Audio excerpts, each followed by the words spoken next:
headed over to the Curatorium of Secrets. We have something super important to discuss. You remember, right?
Aino?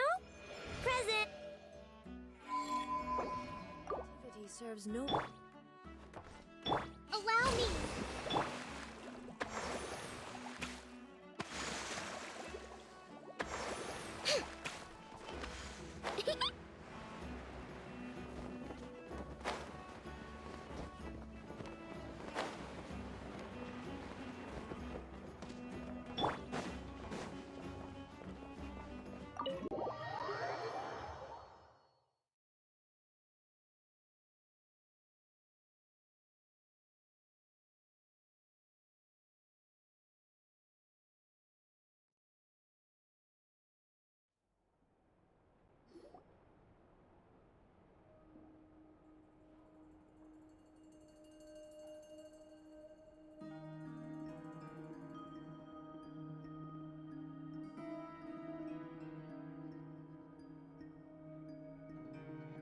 Looks like the gang's all here!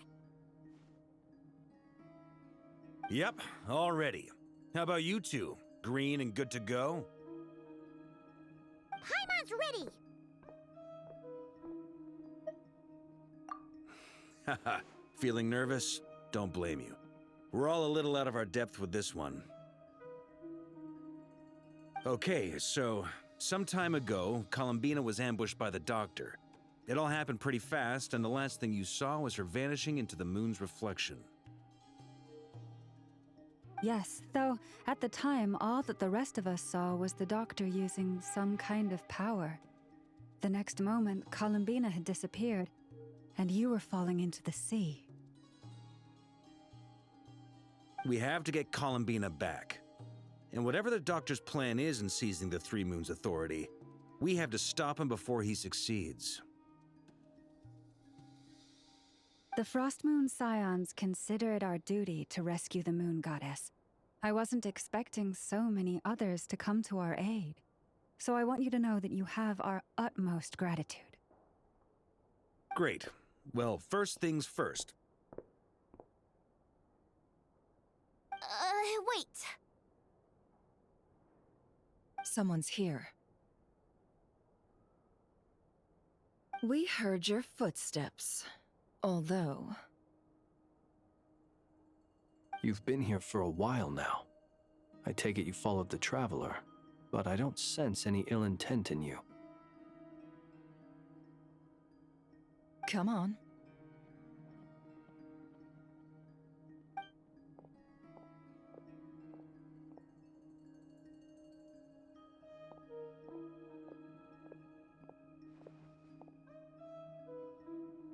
I figured it wouldn't take you long to notice me.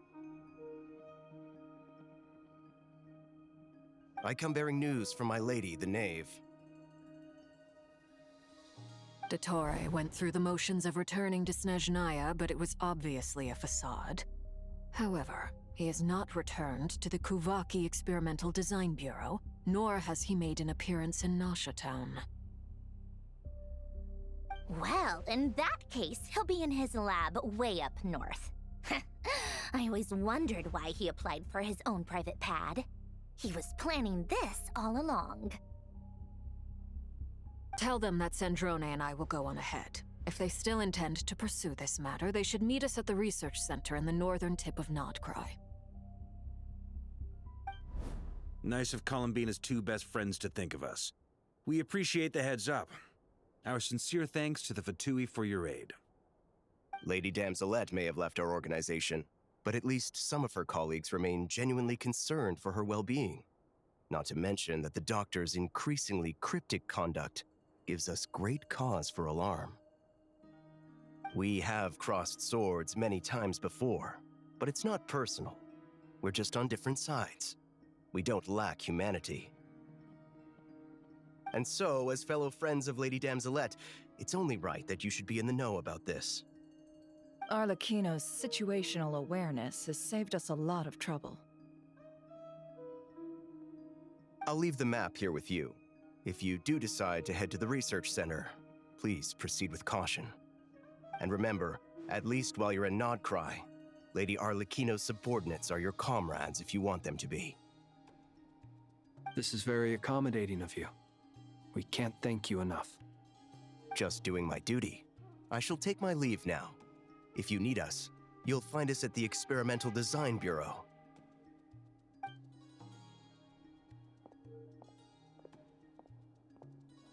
So, the doctors left the Experimental Design Bureau and headed to some research center up north. Marionette seems to think he's been planning this for a long time. But when did it start? Before he even arrived in Nodkrai? It seems his loyalty to the Tsaritsa is lip service at most. Behind the scenes, he may even be working against her. Whatever his motives, we know that he's decisive and incredibly ruthless. Facing him unprepared would be a recipe for disaster. At this stage, it's difficult to predict his next steps. I suggest we split into two groups. We need some people to stay behind and guard Nasha Town. Well, as much as I'd love to help, infiltrating research labs isn't really my area of expertise. But at least take Cool Your Jet's Ducky with you. It should be some help during the battle. And as for Miss Ineffa, I suppose you will stay to protect Miss Aino? Detecting operational logic. Protect Aino. Priority. High. Just in case, Servarka, I think it would be best if you stayed behind as well. You can leave the research center to us. I mean, I would have said the Knight of Berea should probably be out on the front line, but okay, fine. Leave Nasha Town to me. Be careful out there, okay? If things get out of hand, fall back right away. Yehodo will be on hand to assist you. In my absence, she can handle any intel gathering work. You got it, boss. You guys make sure to get back here in one piece, all right? We will. Things are moving fast. We'd better head off soon if we hope to keep pace. So, it's infiltrate a secret research facility, or... Yeah, all right. Paimon will help out here instead. Sounds like it's gonna be a pretty intense fight. We all have to bring our A-game here. So, anything you need to wrap up before we leave?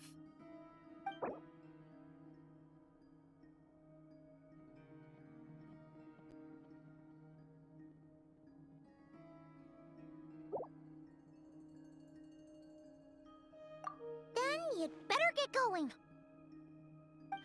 Very well.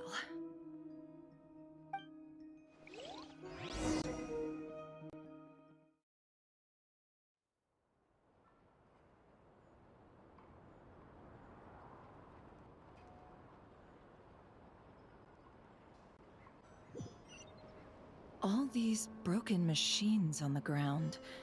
Someone got here before us. Could it be Arlecchino and Sandrone?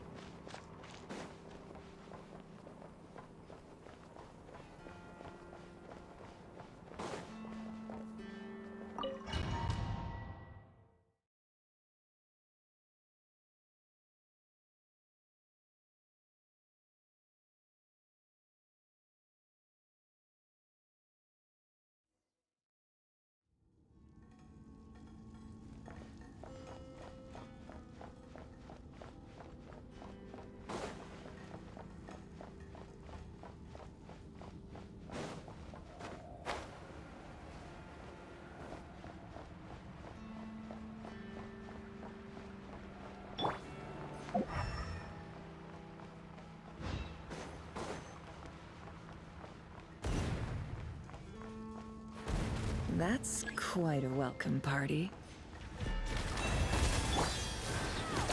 On the way! By the frost moon of old. Be silent. Observe.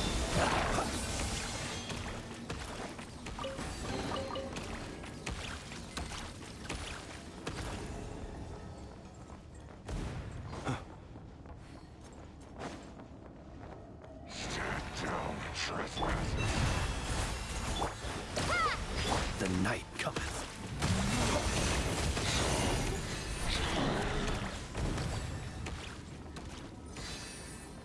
Get back! I said get back! Do you hear me?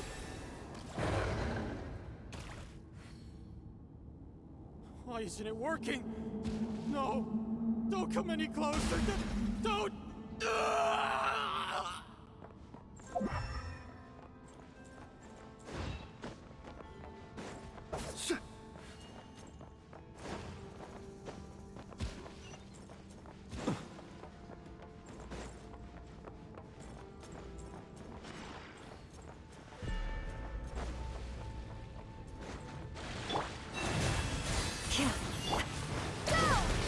The deception ends here. Can't hide the truth. You poor souls. May your spirits find peace. Grab that key on the ground. We'll probably need it at some point.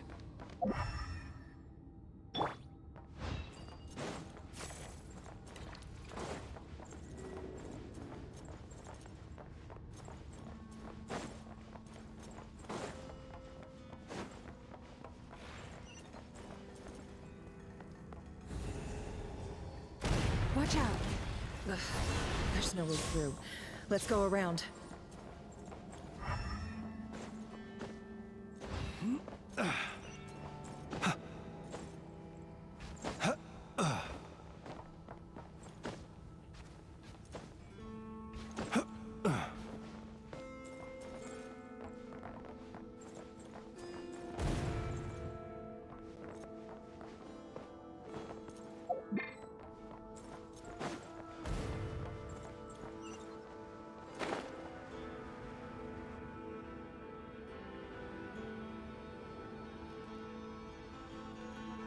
What the? Trespassers? Here? What's wrong with you people? We're looking for the doctor, and we understand he might be here. I see you're fleeing the facility. You looking to settle a score with a doctor?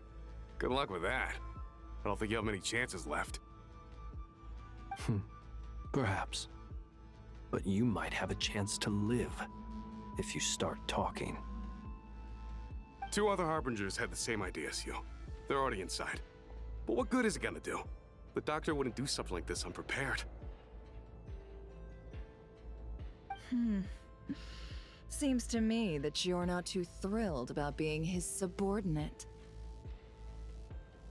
Also, is it just me, or do I sense monsters nearby? If you'd prefer their company to ours, that can easily be arranged.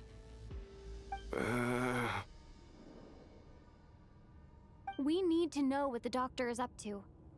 Please, if you know anything at all, tell me. This is about more than us versus the doctor. His actions could have consequences for all of Nodkrai. And perhaps even your homeland, Snezhnaya.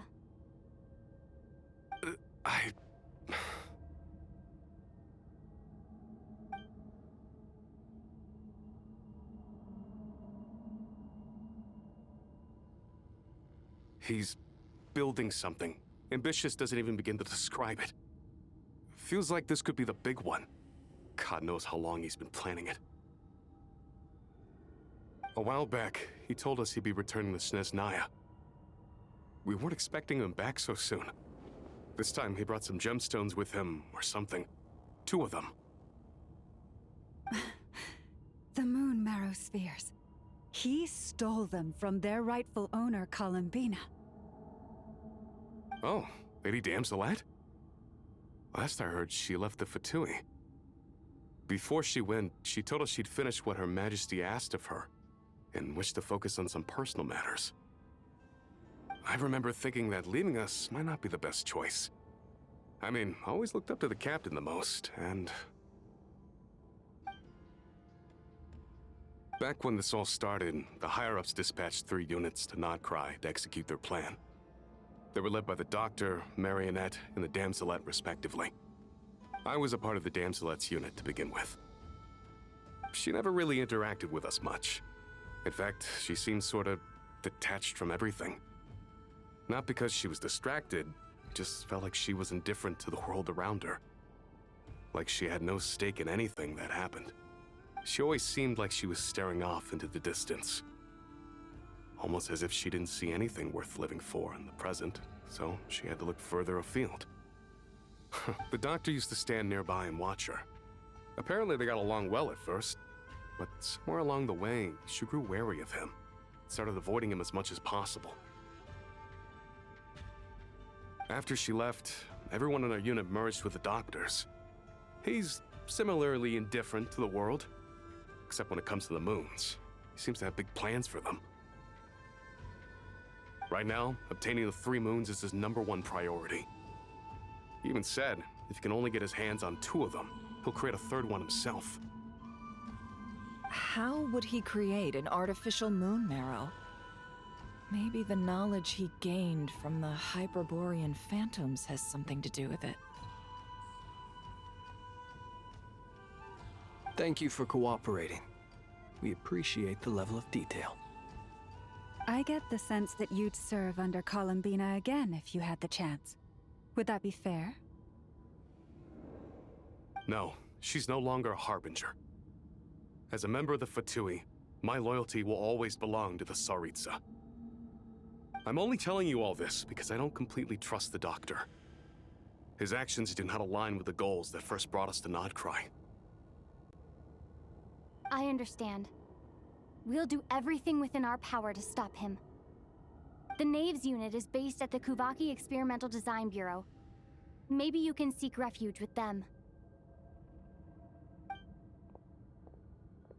Well, now we know what's going on here. Artificial moon marrow. He's likely well on the way to completing it.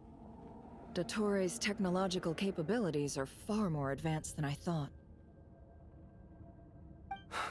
I fear this could get ugly. Everyone, prepare yourselves.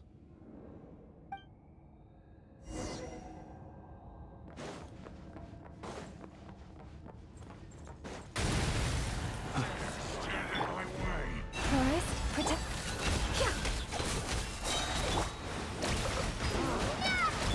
With one heart, we pray. Close your eyes.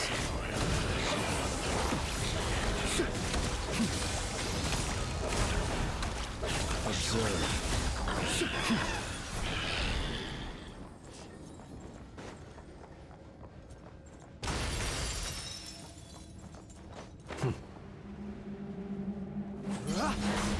No more lies. Close your eyes. The mystery unravels. Can't hide the truth. Time to come clean. For the everlasting forest, luscious and moonlight. Observe. The long sleep beckons.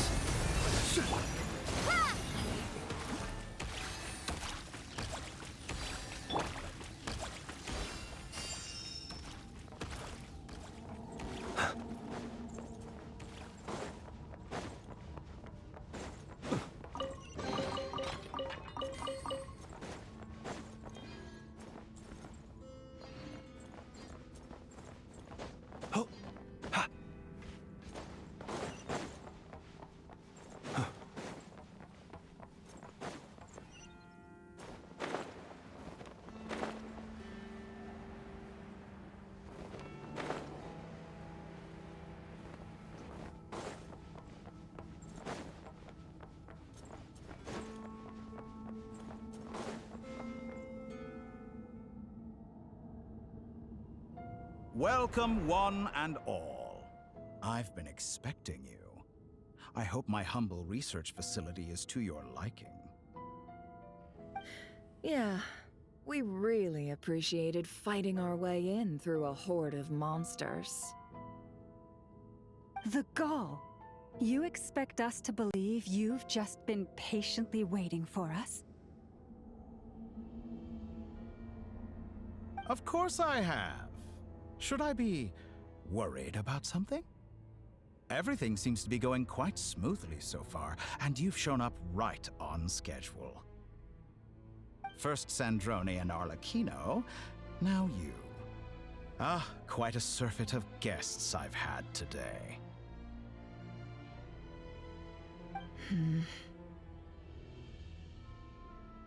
If you were looking for them, I should probably mention that Arlecchino disappeared as soon as she entered the facility. As for Sandrone, why, she stood right here only moments ago demanding answers from me at the top of her voice. Hardly out of character. She never was one for basic courtesy. But I have to admit, I was a little surprised to see her showing concern for someone besides herself. Does everyone you associate with undergo such a change in temperament?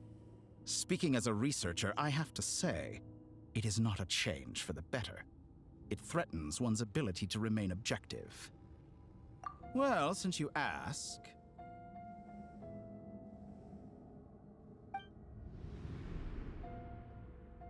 So you've got your hands on the moon marrow, and now you're claiming godhood. Don't you think that's a bit of a stretch, Dottore? I must protest what you are insinuating with that phrase, claiming godhood. I am not claiming anything. I am stating a fact. You're a researcher. I'm sure you appreciate the distinction between the two. Huh? Wait, you really think you're all that? You'll excuse me if I'm not being a polite little lady for you. We're colleagues. We both know what kind of person you are. By the same token, I knew you'd respond along those lines. You and I both understand that facts speak louder than words. To that end, I've had my people send you a small gift. It should go some way toward helping you understand my present position. What gift?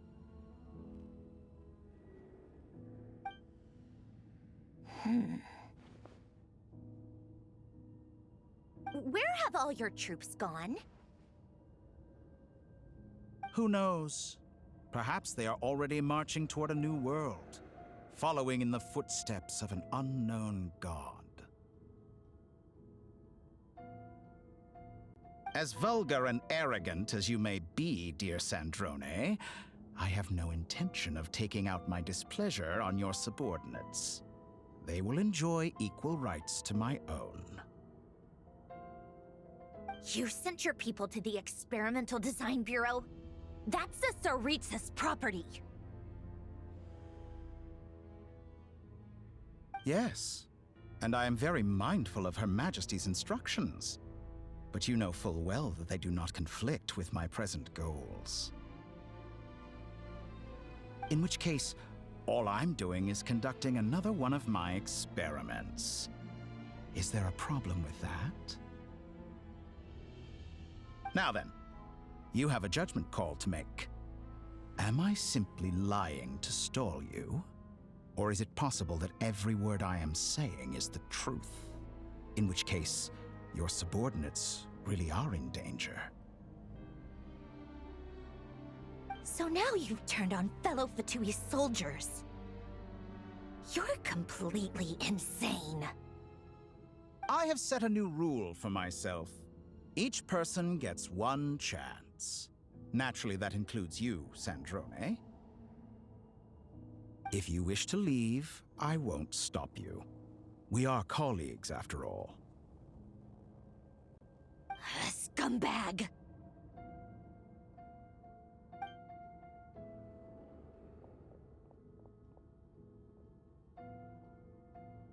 Still, I hadn't counted on Sandrone sparing any thought for the people of this world.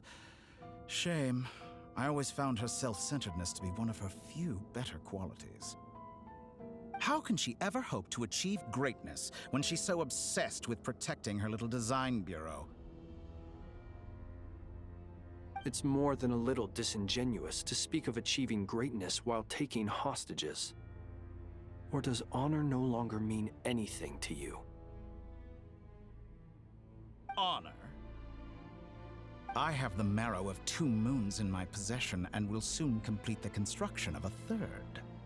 I will be the god of a new world. And you speak to me of honor? How charmingly naive. Those are sacred relics. You do not deserve them. In my view, many in this world do not deserve to be alive. And yet, I mercifully permit them to go on living, do I not?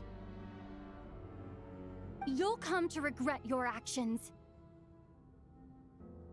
Will I now? Let's see if you can make me.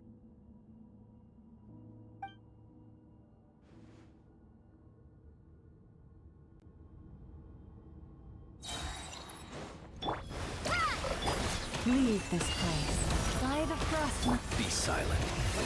Beware the creatures of the night. Close your eyes. It all adds up. The deception ends here.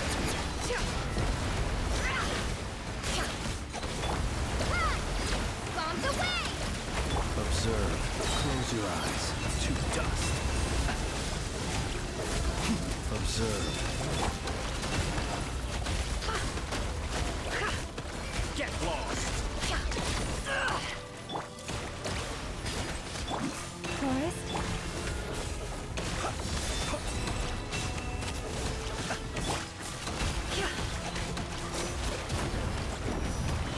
Arlecchino! Thanks for the assistance. Arlecchino. They see you as an ally. What a farce. You're clearly here to destroy my research, not like a reflection. I'd say your research is more valuable than my life. Am I wrong?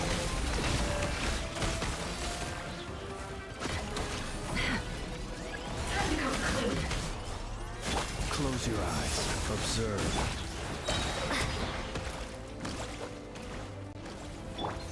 Forest, protect us. Is this all it takes to tire you?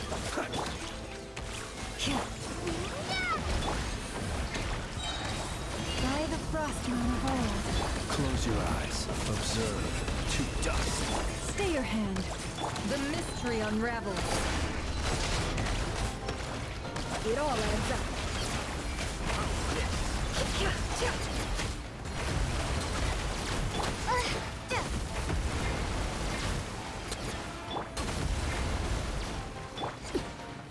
Transfix. Be silent. Close. You poor love.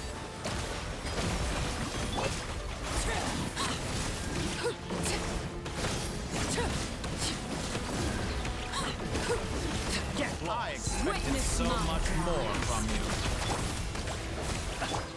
Water jet! An exact Forest, practice. protect us. With one heart, we pray. Can I be true? It all adds up. The night coming. Observe. Dottore is too powerful with the artificial moon marrow in his arsenal. Fighting him is futile. Quickly! How's this?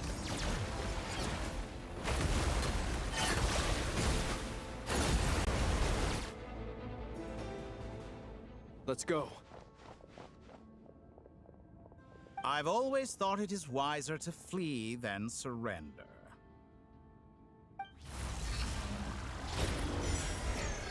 Watch out! What the? Forget about me! You should... Where's the traveler?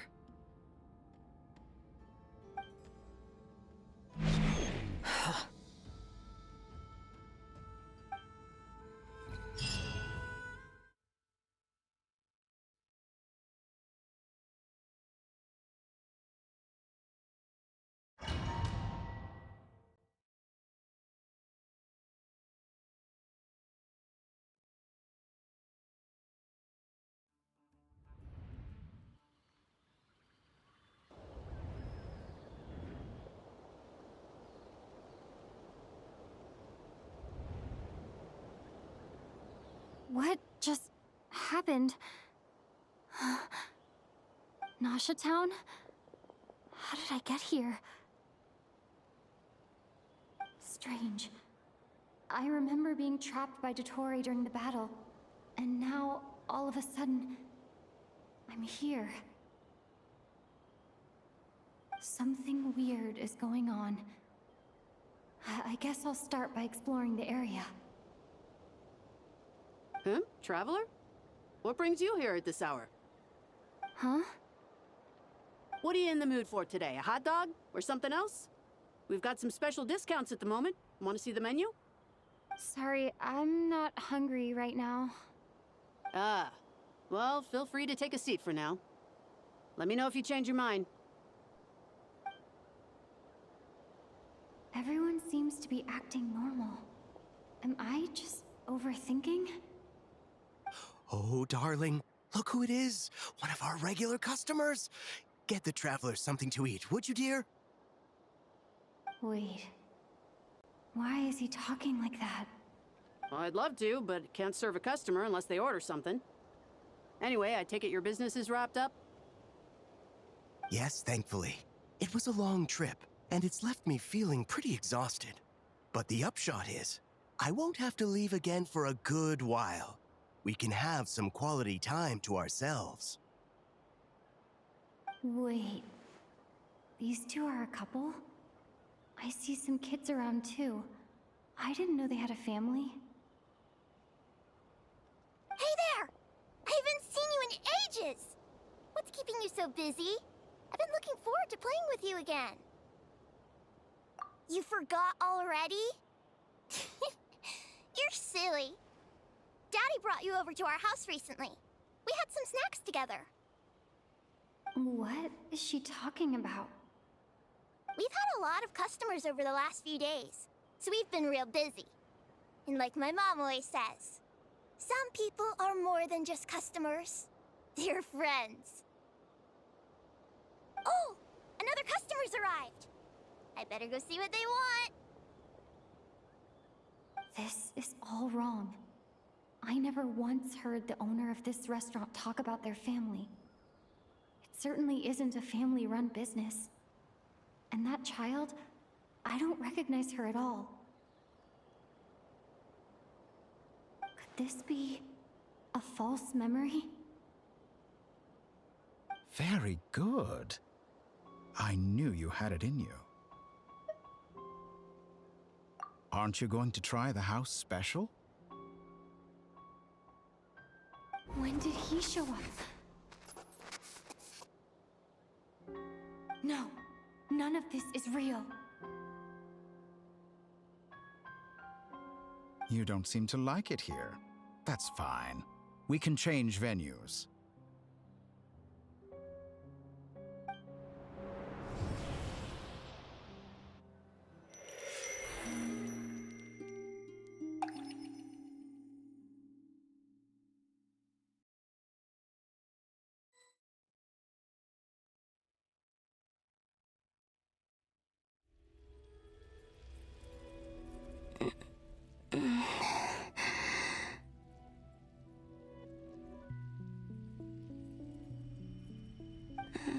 I'm still alive.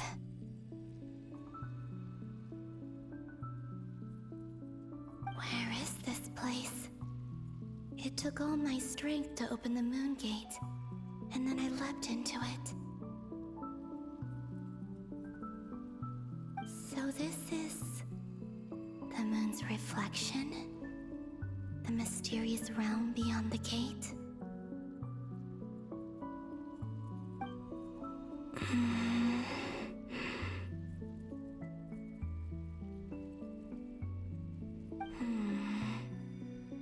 I can't sense anything. I guess I could try opening the gate once more.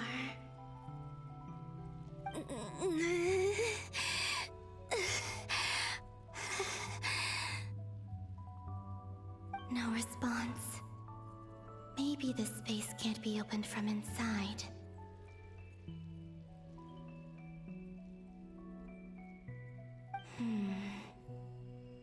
If this place that killed both Revier and his lover, then why am I unscathed? Or...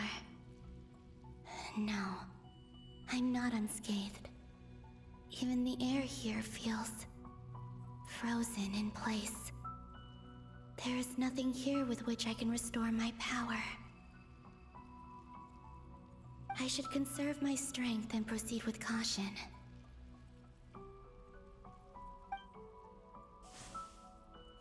I don't believe Dotori's scheming will stop just because I escaped. If there is any chance that I can get back to the others, any chance at all, I must return.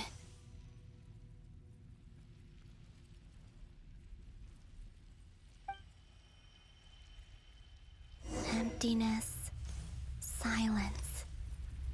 What is this place? Or maybe the real question is, what is it for? What's this? Looks like it responds to my power. Golden. Like Kuvaki. Is it some sort of guide? And why does it feel so familiar? I might as well follow it.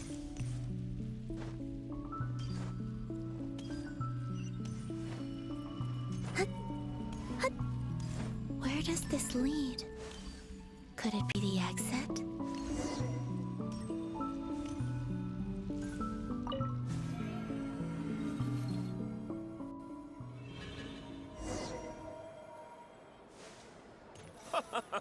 Welcome home, Moon Goddess. Is this Nasha Town? But isn't Moon Prayer Night over already?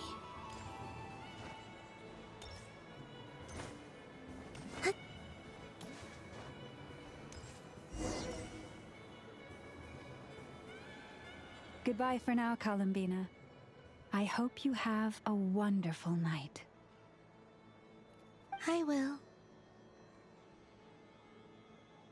Lauma, everyone else, and me? Are these my memories?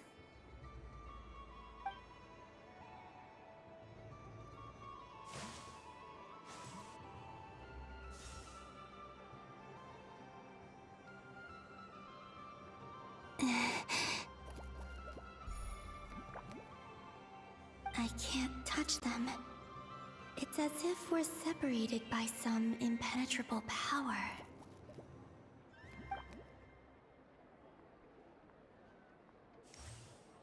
Over here! Over here!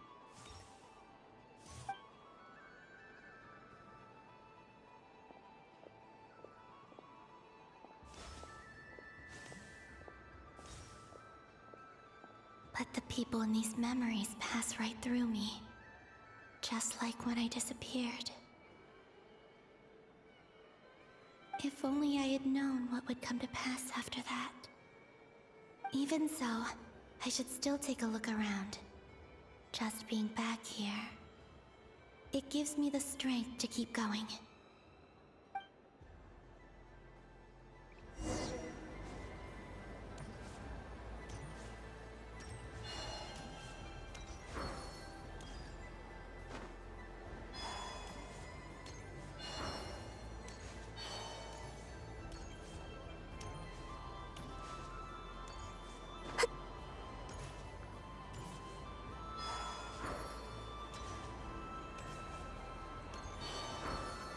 Welcome home, Moon Goddess. Oh, you're the genuine article. Alice was right. This Moon Prayer Night was worth watching after all. Oh, yes. That was the fortune-telling stall run by Barbaloth from the Hexen Circle.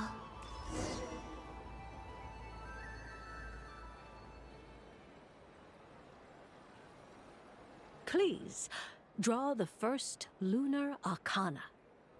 Ah, this represents destiny and is the foundation for the divination as a whole.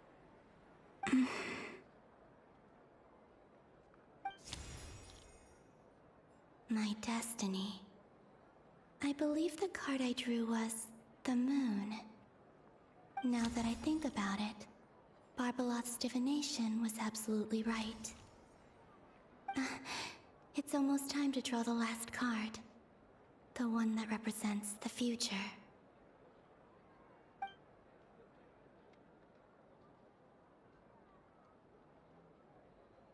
That was the card that popped out on its own. From here, I think.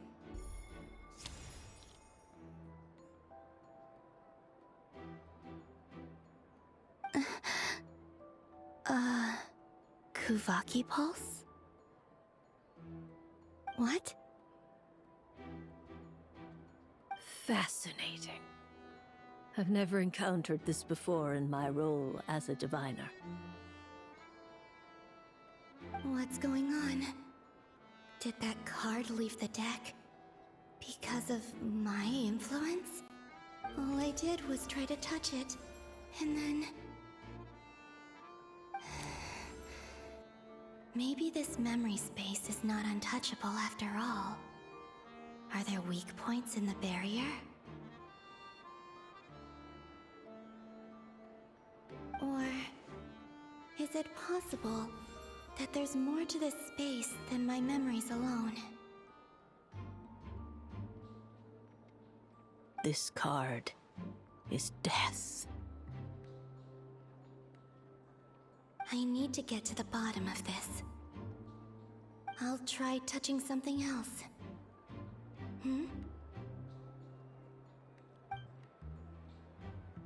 Is this the wind? No, it's gravity. It's pulling me outwards. No, Traveler!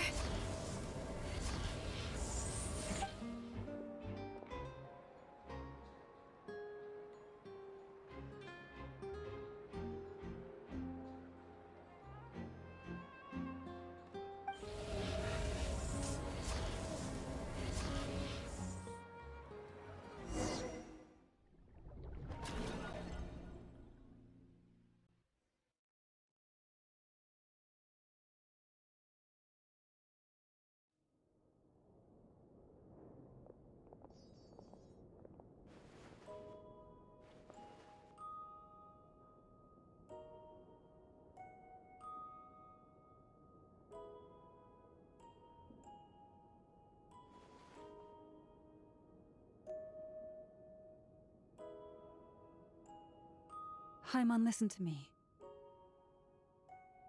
From the bottom of our hearts, we are so sorry. We completely understand how you must feel. The Traveler is trapped, and we all feel responsible for it. Don't say that! Haima's not a little kid! You didn't leave her behind on purpose! There was nothing you could do!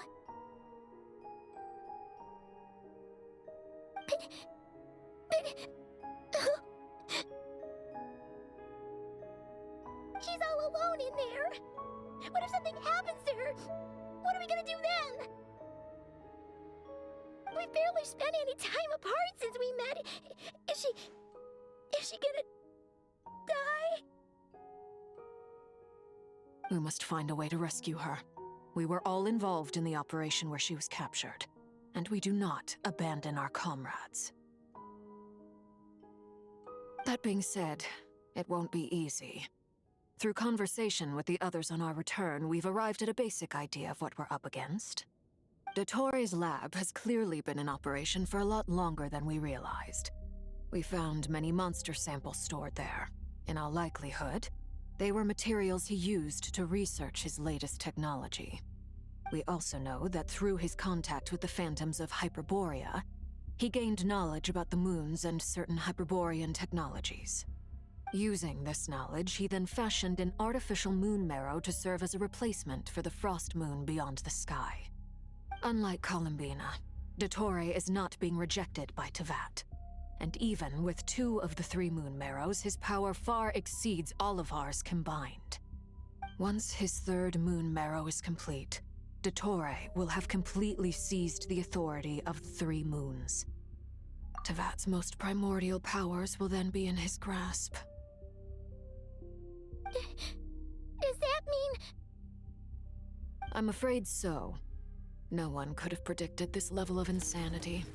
Not even from Dottore. And unfortunately, his insanity is coupled with an intellect and ambition that not even his peers in the Fatui can match. This is dire. Sounds like the world is done for.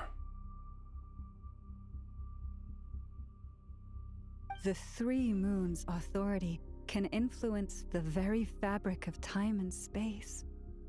I dare not imagine what a monster like him would do with that kind of power. The trouble's already begun, I'm afraid.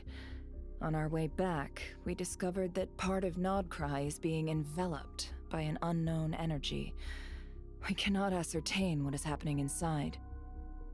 I'm convinced this is Dottore's doing. Not that there's any way to prove it. The issue is, we have no idea what his intentions are. The only thing more frustrating than facing down evil is knowing that it will surely come, but not knowing when.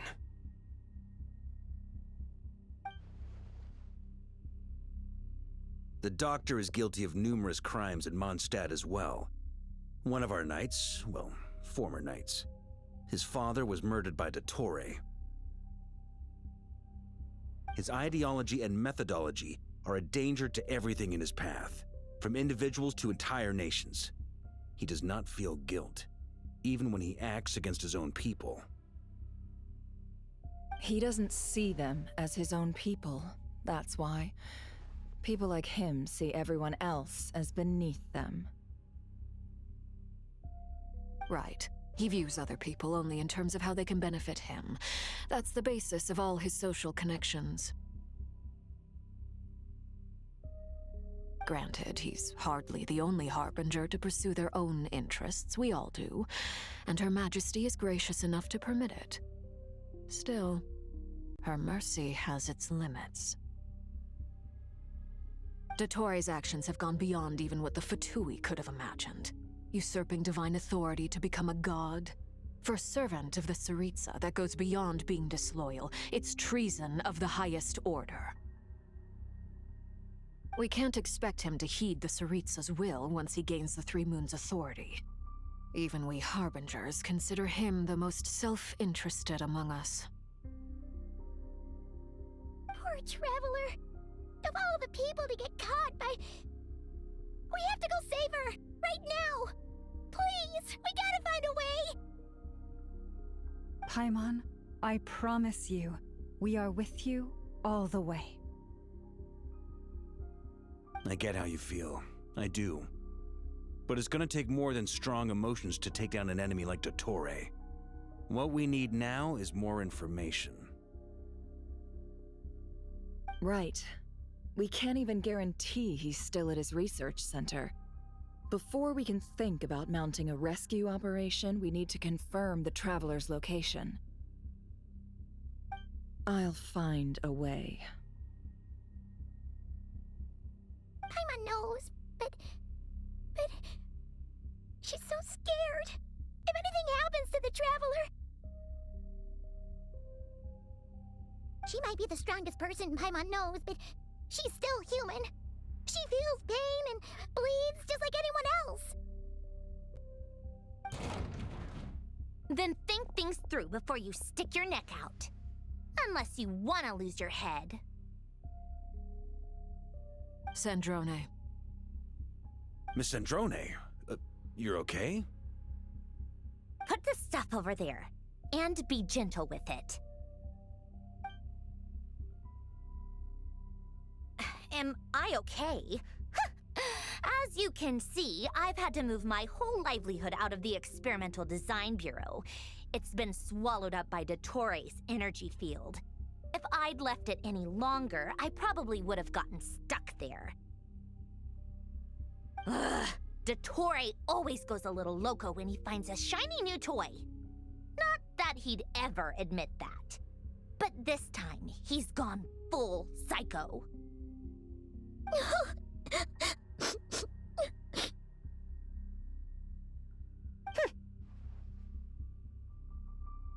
Just go ahead and cry already.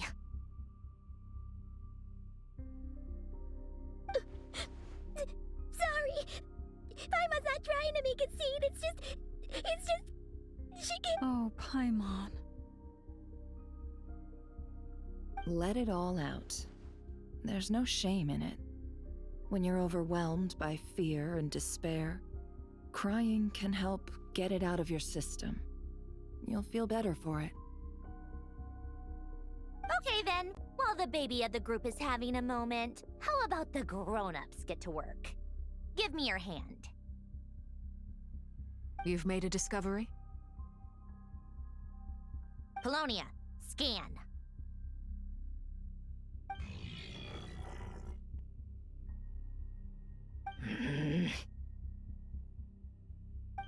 You, hand, now. Oh, I thought you'd never ask, my lady.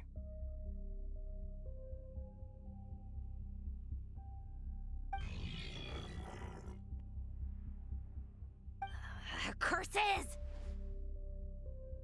You're next, then you.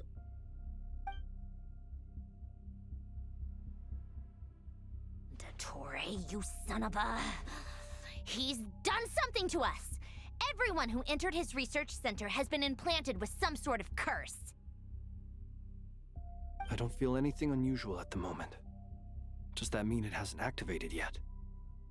Is there a way to figure out its purpose and what might trigger it? My best guess is Dottore created it using the Moon Goddess's powers. 1 second, analyzing. Ugh! That friggin' maniac! So, what twisted game is he playing this time? The moment I analyzed the energy composition, some encrypted text appeared in my mind's eye. And when I deciphered it according to the Fatui standard encryption protocol, I got the following message. Feel free to run, or you will perish in nodkrai. He's mocking us. Yup, he loves to toy with people. Only in this case, there might be more to it. But I didn't detect any murderous intent or malice either in the message or the curse's energy. As if this is him at his least malicious. Or perhaps all people are cowards in his eyes. Maybe he thinks the threat alone will be effective. What a despicable person. And he has the Traveler in his grasp. If I may, as unhinged as Dottore may be, he has always exercised great patience with the objects of his interest. I remember a comment he made when we first arrived in nodkrai. He said, "This world is, on the whole, an exceedingly dull place. But at least there are a few intriguing features, such as the gods, or the Traveler. Presumably, they interest him because they're unknown quantities. He wants to understand as much as he can about them." Agreed. The Traveler is Tevat's fourth descender. All Harbingers are aware of this. Since Dottore took such pains to capture the Traveler, he is unlikely to kill her right away. Okay. But we still have to do that rescue operation. Of course. I also think we need to read between the lines with Dottore's message. If he's encouraging us to run, that means we mustn't leave nodkrai under any circumstances. My guess is, his curse will only trigger if we leave.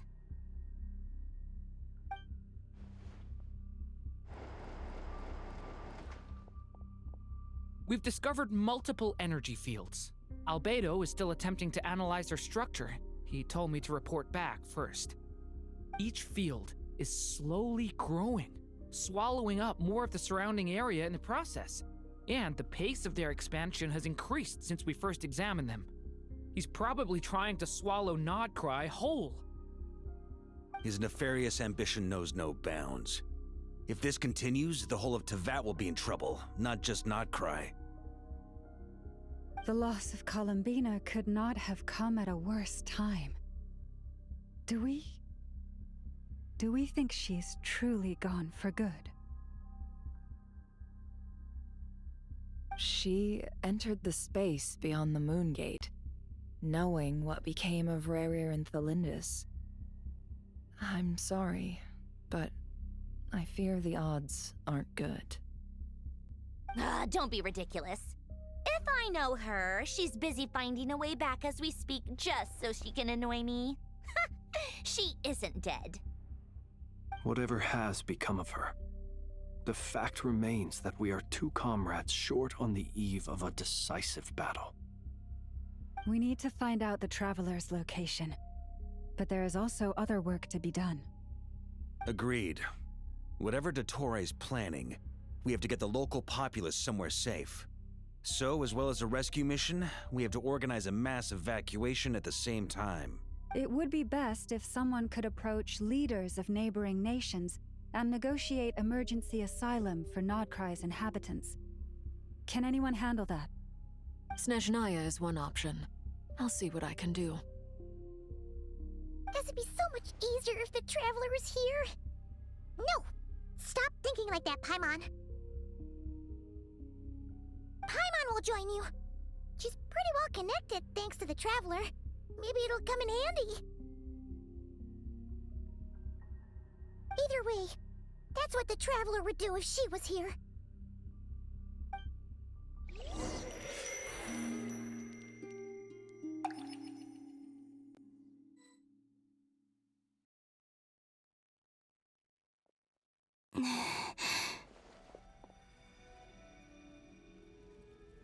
Back here again. That gravitational force that pulled me back. Is this where it came from? When I saw that memory of Moon Prayer Night, I think I influenced reality. Was it just a coincidence? Or... if only I could have sent the others some kind of warning on Moon Prayer Night. Maybe we could have stopped Dottore.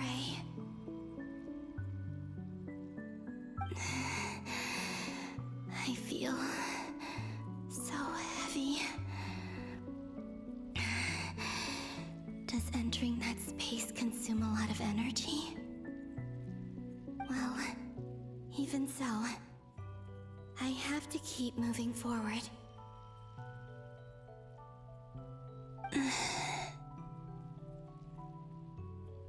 Back to emptiness and silence again. I should try and find my way back inside that memory.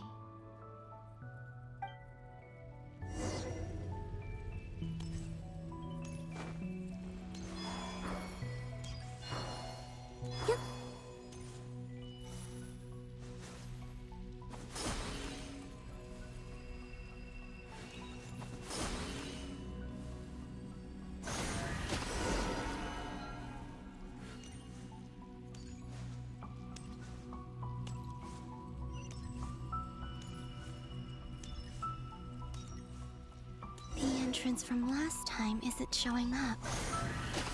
What am I missing? Looks like I need to gather these scattered fragments.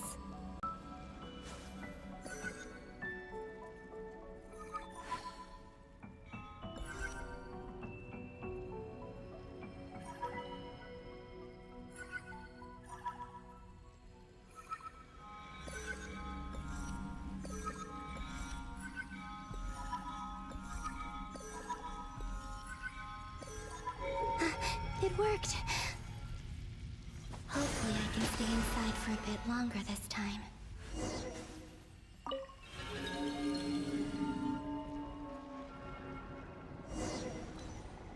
Ad Astra Abyssosk. Welcome to the Adventurers Guild. What? This doesn't look like Moon Prayer Night. Extra, extra! Latest issue of the Nasha Express! I don't think I've ever been here. Maybe this space isn't comprised of my memories after all. There aren't any festive decorations around. Is this Nasha Town after Moon Prayer Night ended? Did Dotori's plan not affect the town?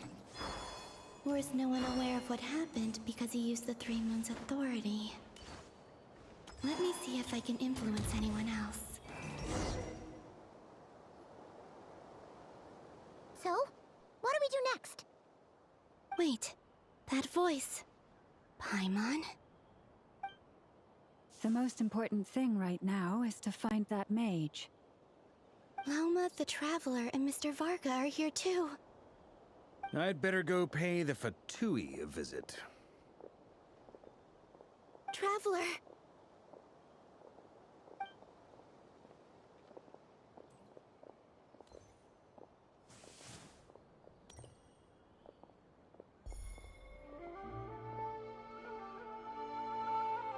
Huh? Colombina? I made contact. It's me, Colombina. Huh?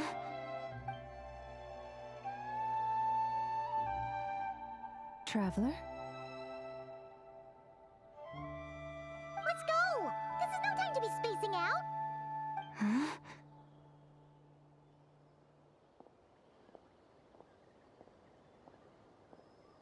Huh? Wait a moment. This has happened before. Huh? This is what happened when I disappeared. I stood right over there, thinking that no one would ever find me again. It was only when she called my name that I decided to follow them. But did she turn around because she sensed my touch just now? Is it really possible that from in here, I can change the past? If I keep following them, maybe... Huh? It's that gravity again.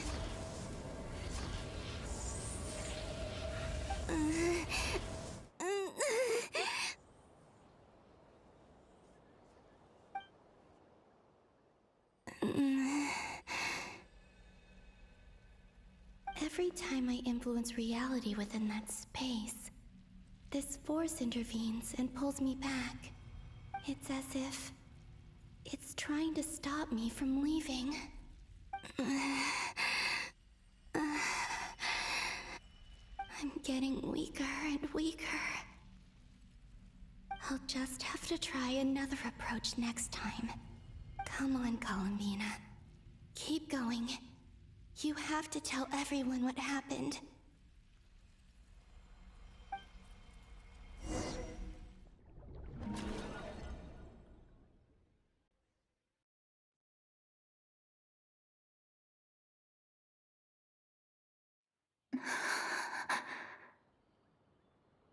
Suddenly, I've been plunged into darkness, alone. It feels strange, as if something has grabbed hold of me. Is Dottore now powerful enough to interfere with space itself? Look at you, standing so still in total silence. I almost didn't recognize you. Hello there, traveler. He seems to be in a good mood. Wait, what's that behind him? Ah, so you noticed. This is the completed Trilune. 2 primordial moon marrows and 1 artificial specimen. You are wary of it. Good. Maintain that reverence. You performed well in that recent battle. Brave and reckless as always. Courage is the sign of a true hero, and impulsiveness is the hallmark of those who strive to advance. I say this not to belittle you. Most creatures are far more timid by comparison. 3 moon marrows. Does that mean the artificial one is now complete too? Well spotted. What do you think? For a replica I built myself, I dare say it looks the part. Dottore, are you planting illusions in my mind? I have no interest in fooling your eyes. On the contrary, I hope to show you the true essence of all that you see before you. Is this not a beautiful city? People live in peace and find joy in their work. The streets are safe. People can even leave their doors unlocked at night. You might say it is the Elysium everyone dreams of. All available data indicates your values and worldview conform with the mainstream. This kind of society should be quite to your taste. False beauty is deceitful. Lies are to no one's taste. I wonder, is it your moral standards that are too high? Or your expectations of reality? Answer me this. If someone existed in a sweet dream from the moment they were born, a dream in which they never once felt pain, which do you think they would consider superior? The dream or the reality? That's pure sophistry. It has nothing to do with your actions. As I suspected. You have yet to understand all of this for what it really is. What do you want from me? You sound impatient. Do you think the only reason I'm keeping you is because I want something from you? If it's not, then why haven't you killed me yet? No one can stop you if you're as powerful as a god. I'm delighted you recognize that fact. I believe we last squared off in Sumeru. Ah, the memories.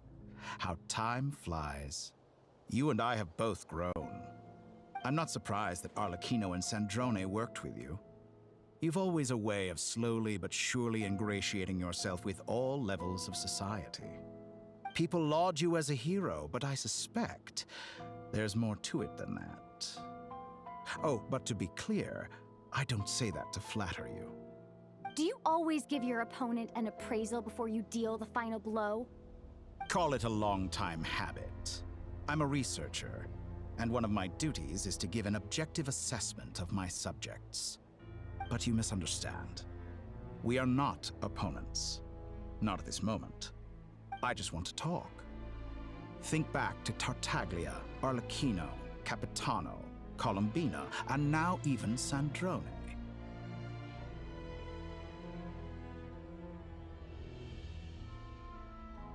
You've worked with each of them in the past.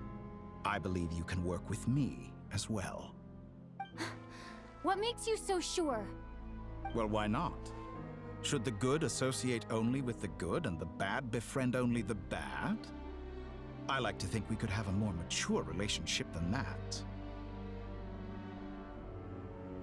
Surely you don't think all your relationships are grounded in friendship or shared ideals? People come together because it benefits them to do so. If you think of the people you admire, you must surely admit that they have provided some benefit to you. Morality, ambition, dreams. People have plenty of words to embellish the nature of their relationships. But once you break free from those ethical frameworks, you will see that the only thing connecting the two of you is mutual benefit. And that is what I'd like to talk to you about. We're finally getting into it. He's probably been planning to kidnap me for a long time now. But for what exactly? He has the authority of all 3 moons. I won't be able to gain the upper hand in a fight. Best if I pretend that I'm willing to negotiate for now. You say you're a god, but you also speak of mutual benefit. What could a god want that the 3 moons cannot provide? Excellent question. But before I answer, I would ask you the same thing. Gaining Colombina's allegiance was a rare and extraordinary feat. But the Moon Marrows are now in my hands, and I have the edge over her. For this artificial moon is not being rejected by Tevat. Her identity and lineage may have been a thing of glory in the old world. But they were also shackles that prevented her from ever integrating into Teyvat. I, on the other hand, you may view me as a thief, but I have overcome that limitation. So what is it that the Three Moons cannot grant you? What stops you from negotiating with me to get what you want? I don't make deals with lying psychopaths. That's quite an accusation. Are you expecting me to get angry with you? Well, this is one aspect in which my personal growth has served me well. In the past, my less mature self might have been disappointed, perhaps even angry, over a small setback like this. Like when you and Lesser Lord Kusanali joined forces to oppose me, for example. But things are different now. Just as the rich do not quibble with the poor, I no longer find myself perturbed by these trivial affairs. Human relationships end with conflicts of emotions and interests. But relations between humans and gods are different. And ours is even more unique. I have ascended to the highest heights and laid claim to unprecedented horizons. And you were no ordinary person to begin with.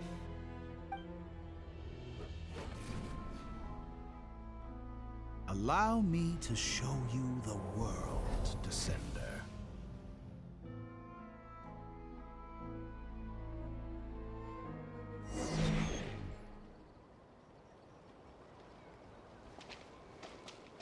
To stand, walk, jump, sit, and lie down.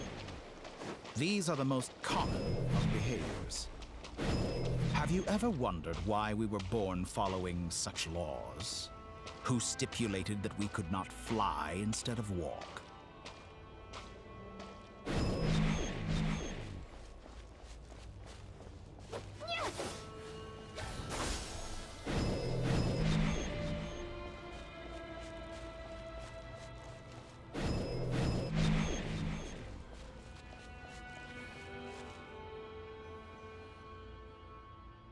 Someone of your talent and experience must surely know of the four great rulers who serve the heavenly principles. They govern life, death, time, and space. One wounded by a blade will die from blood loss or infection, and one who falls into a lake will drown in agony. The elderly wallow in solitude, and the solitary age faster. Eventually, new life is born, only to embark on the same path of suffering. These four divisions anchor the world and shackle those who live in it. But they themselves transcend its boundaries, squandering the power bestowed by the heavens. All who live yearn for equality, but unless the gods prostrate themselves and profess that they are mere servants of the living, equality can never exist. Who makes the rules we must live by? Who has the right to restrict us? The limits of the body can be rejected.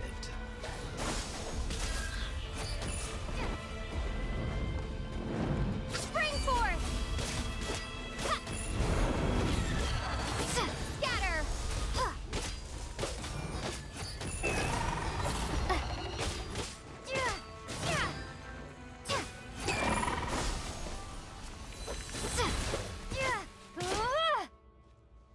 How does it feel to be among those with absolute power?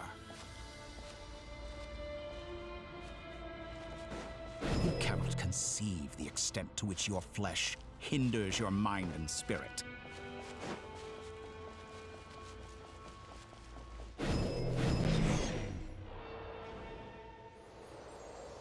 Only by discarding our useless, primitive eyes can we perceive a new world. How narrow-minded we all were in the past. Why should the final answer of the world not be the power that predates those of life, death, time, and space? The power of the Trilune. Through it, I have glimpsed new experimental possibilities. Nature suppressed, authority exiled, souls controlled.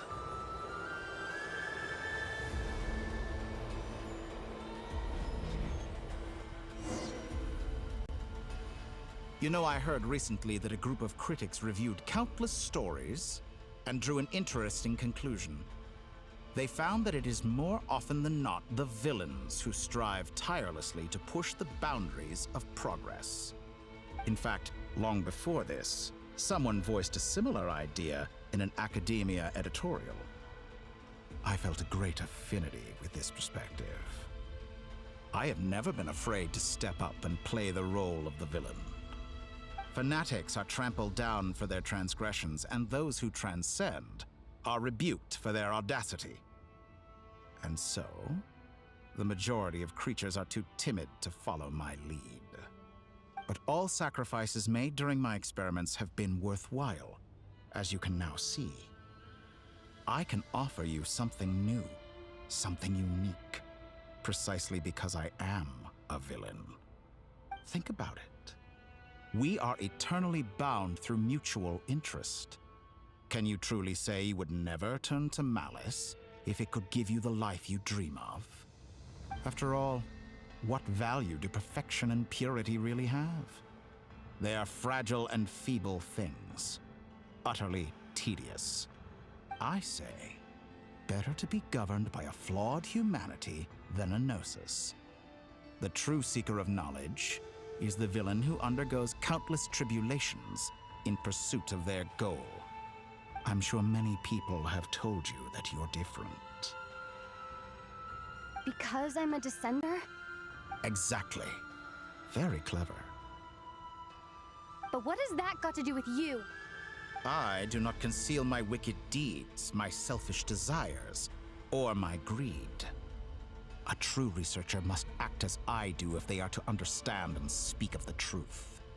And yet, a knowledge seeker like myself will inevitably grow tired of studying Tevat beyond a point. You have traveled to all corners of the world and met many people. Along the way, there have been moments when you were misunderstood or even became a wanted criminal. And all the while, you have spent your days doing some of the most mundane jobs in the world. You fight and toil, claim minuscule rewards from my friend Pantalone, then you fight some more, winning some battles and losing others as your search goes on. And this cycle continues, with no end in sight. Surely you must sometimes grow weary of being stuck in this same loop day after day. We're completely different. I embrace everything that life throws at me. I am engaged in every step of my journey. How does that make us different? I too embrace what life brings, researching everything that interests me. Think of all the novel things I've managed to create, like the artificial moon marrow. Don't you see? As unique a specimen as she was, even Colombina is not irreplaceable. Take that back! She's gone because of your actions! I didn't say that to anger you. Though admittedly, I don't see what there is to be angry about. Anything Colombina could do for you, I can do better. I know what your ultimate goal is. You wish to walk the path your brother walked and seek answers from him at the end of that journey, don't you? Someone like you could never understand what it feels like to care about another person the way I care about him. Perhaps not. But that doesn't mean I can't help. I could find your brother right now, bring him before you, and make him give you the answers you seek. Don't be so presumptuous. You'll never begin to understand the situation between us. Oh, no. This is no presumption. I'm only offering what I know is possible with the power of the Trilune. But it seems like you would sooner continue with your journey through this world. Why? Do you truly desire this journey? Or is it simply a necessary process from which you cannot escape? Think of all the time and energy you have spent, everything you've had to endure just to make it this far. Is this really what you want? Or has your hand been forced by the promise of that final answer? Yes, you have made many friends. But do they ever spare a thought for the void in your heart and what it yearns for? What you want is not friends. It is family. But do they know this? I, on the other hand, am far more considerate. Join my experiment, and in return, I will bring your meaningless journey and all its struggles to an end. This is a malicious attempt to manipulate me. But at the same time, he's stating some very human truths. Of course, he's right about my predicament. How can I deny it?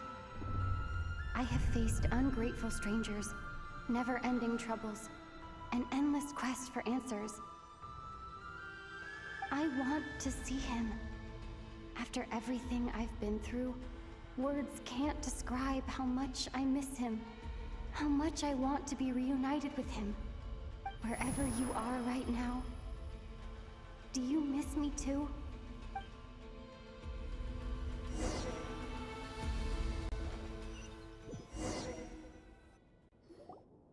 All right, everyone. Our next mission is clear. We need to contact all the major organizations, explain the situation to the public, and then begin the evacuation. The residents of nodkrai are quite dispersed. The two most populated areas are the Southern Isles and Pyramida. Miss Lauma, I will leave Hisi Island and Nasha Town in your hands. I will liaise with the Fatui and Pyramida. Agreed. We will reach out to Natlan and Snezhnaya. Anyone found north of the Experimental Design Bureau should follow the Fatui to Snezhnaya. As for those dwelling south of that line, I will ask the Voynich Guild to help persuade them to leave. Then I, Mr. Varka, and the Frostmoon Scions will escort them to Natlan. The Voynich Guild has dealings with the Curatorium of Secrets. I will send them a letter vouching for your credibility. Yehoda, you should help Lauma. This is too big of a task for one person. My wish has come true. You're willingly lending me your most capable employee for the day. Well, good for you if all this only takes a day.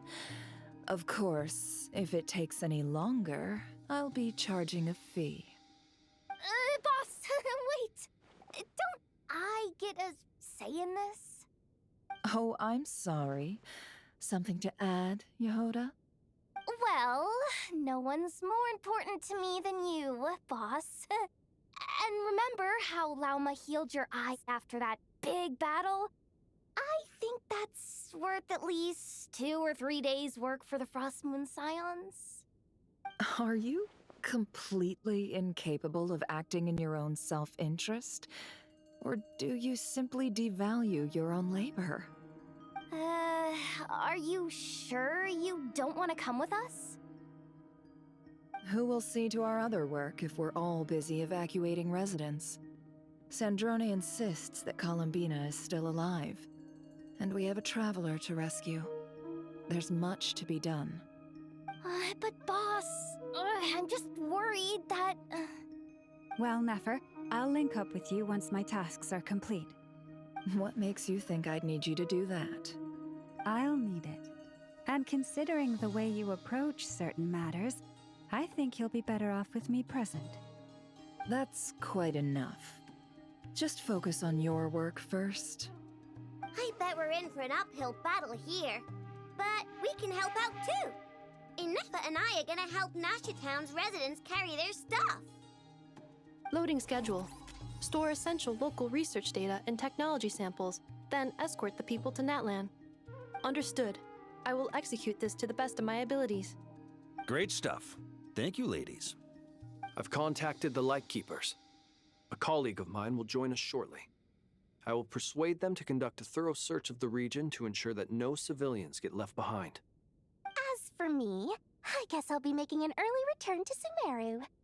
I think it's important that someone informs the Dendro Archon of what's going on in nodkrai. Roger that. Someone should inform Mondstadt, too. Mr. Duran, can I trust you to handle that? I think you fly faster than any of us can run. As an added incentive, get there fast enough and I'll see about getting your gliding exam waived. Really? Ha! Mission accepted, sir. I intend to stay behind and help Miss Sandrone with her research. She has some alchemy-related questions that she'd like me to explore. She recognizes your expertise, then. I wish you a fruitful collaboration. Thank you. In truth, I was surprised to hear her express an interest in subject matter outside of machines. I believe she has been investigating some Fontanian technology recently. She made a point of bringing the relevant materials with her when she left the Experimental Design Bureau. She's sorting through everything in her room as we speak. I should mention that we have one other friend who isn't present. He hasn't made his position in all of this clear. But if we know anything about him, he's likely investigating on his own. Paimon's been very quiet today. But I know how close she and the Traveler are with the Natlanese. She should come with us to the border. Okay. Paimon will do her best. Make sure to heed Sandrone's warning. Many of us have been cursed by Dottore. As such, under no circumstances should anyone cross national borders. Remain within nodkrai. That aside, personally, I have faith in Colombina. Things look grim, sure, but who knows how it'll play out. Same goes for rescuing the Traveler. Both of them are important allies and friends. We'll be counting on you to gather intel on them, Miss Nefer. Ah, wonderful. You're all here.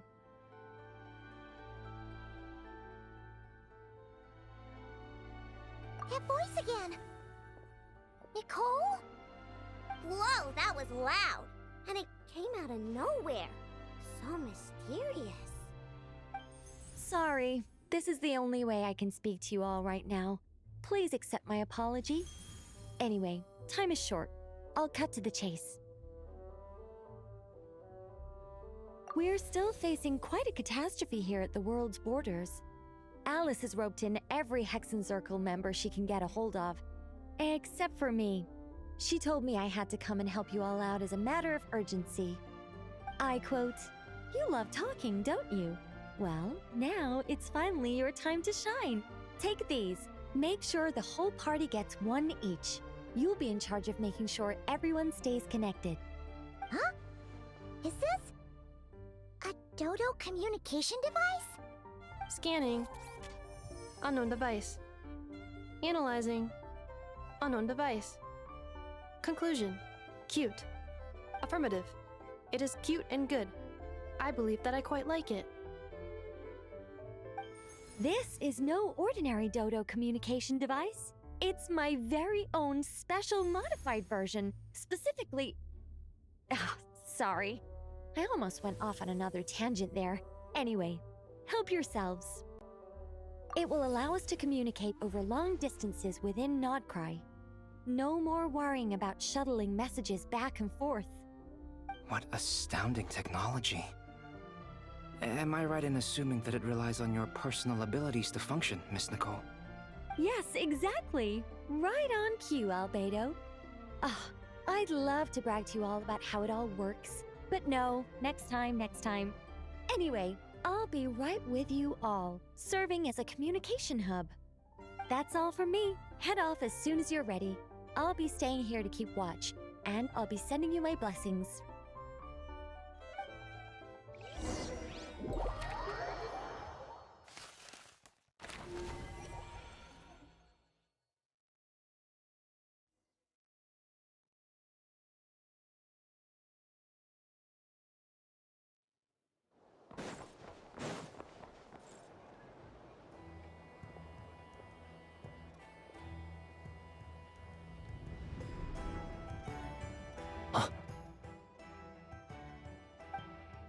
Ah, Sir Flins. Perfect timing. I just arrived myself. You are most considerate, Master Ilua. But in fact, I know you have been sitting here for quite some time. If you saw me, why didn't you say something? I was curious to see how long you could sit still for. Also, shouldn't you have managed to sense me approaching? That would be a first. You always seem to appear out of thin air without making a peep. Also, how many times do I have to tell you not to address me as master? I don't qualify. I beg to differ. Why should a young man so well versed in social graces as yourself not be worthy of that title? Please, Lord Flins. Sir Flins. I'm begging you, don't flatter me into complacency like you do with everyone else. You understand me better than most. My newest acquaintances tell me I love complimenting others. What do you think? I think they don't understand why you do it.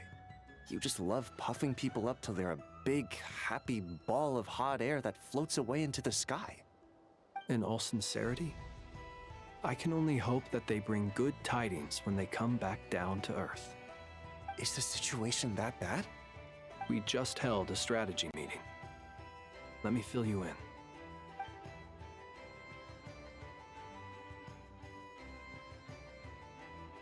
In short, we need everyone gone from Pyramida. We also need a team of lightkeepers to scour the more remote regions of Nodkrai for civilians to evacuate. I only hope we have enough personnel. We do. Old Man Nikita will definitely help, and we can recall anyone out on patrol to focus on this instead. Good. I'm sure you and the others will make short work of this. Now, don't forget, once you've completed this task, make sure you and the rest of the team evacuate to either Snezhnaya or Natlan as well. Flins? If you've got something to say, Master Ilua, why not guess what I'm thinking right now? You mentioned that you have something else to deal with later. How difficult is it going to be? I doubt it will be easy. I know you're a lightkeeper, and it's your duty to protect others in times of crisis. But I have a feeling that you'll be walking into grave danger. However bad things have gotten in the past, Nodkrai has never faced a mass evacuation before. But from the sounds of it, you don't intend to come with us. I don't mean to pry, and it's probably none of my business. But whatever it is you're intending, you don't have to go through with it, you know. I've been afflicted with some sort of curse, and I'm told it may well trigger if I set foot outside of Nodkrai. As such, I cannot leave. I have to act, if for no other reason than to fight this curse. What? No. Why? Why would anyone want to curse you? There are plenty of people out there willing to trample over others in pursuit of their own goals. Frankly, Sir Flint, I am furious. You're making light of what is an incredibly serious situation. Indeed I am. And? And what? I told you, I'm furious about this. Nothing I can do about it, I'm afraid. Things happen, and we just have to deal with them. If you find yourself feeling angry, perhaps start by drinking a big glass of water. Hey, you mean you're completely unmoved by my anger? I'm devastated. Then allow me to express my sincerest regret. Come by the lighthouse sometime. We'll catch ourselves a few fish, have a little barbecue, play some cards, and bask in the sun. Maybe I need to spell this out. Lean in a little, Flins. Oh my, this doesn't bode well.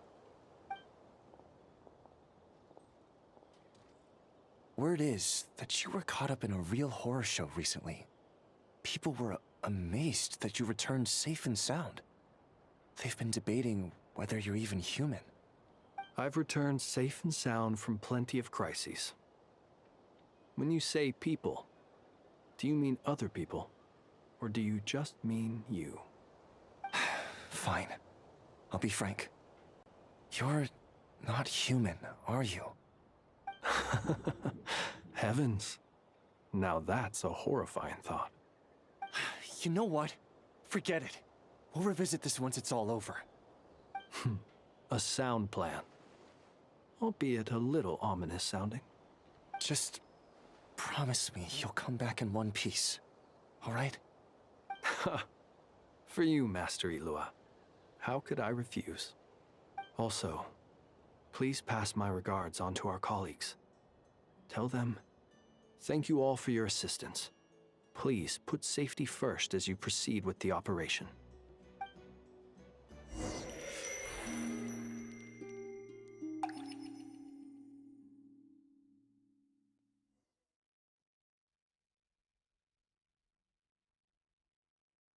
I have to keep searching for a path toward reality.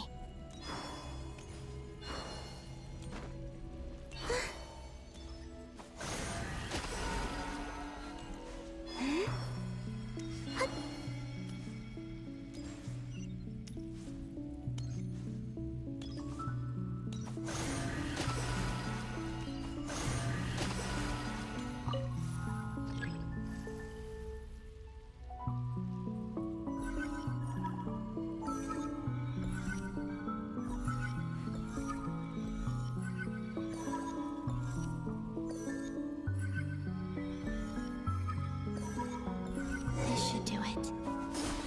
The last 2 times I tried to influence reality in this space, it consumed a lot of Kuvaki.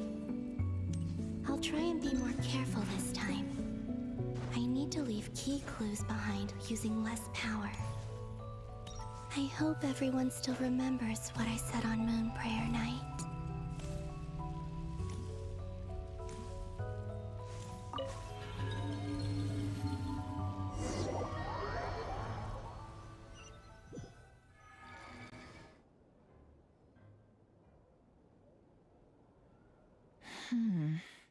Nothing here either. Flins? Ah, Miss Nefer. What are you doing here? Unless... I just spoke with Itlua about arrangements for the search and came for a walk nearby. As for you, why would... It appears we think along similar lines. And neither of us likes to accept things at face value. As well as figuring out how to gather intel on the Traveler, I wanted to confirm some of my own suspicions. Also, we'll need to bring a lot of force to bear against Dottore, even if we're only looking to rescue the Traveler. We can't leave anything to chance. You don't think Colombina perished either, do you? I'm merely considering the possibility that she survived, just as you are. How much can we really know about a deity like her anyway? Do you remember what she said on Moon Prayer Night? About using moonlight to send messages to us? Of course. I think that's why we're both here. Where have you checked so far? I've been focusing on the outdoors. Anywhere the moonlight shines. I checked most of Nasha Town, but didn't find anything. I checked the Curatorium of Secrets, and a few rooms where I thought I might find some leads. But no luck here either. The only places I haven't looked yet are the rooms in the flagship. But process of elimination isn't the only thing that brought me here. Oh, really? What's your other reason? After all that build-up, our mystery ally never showed up even once!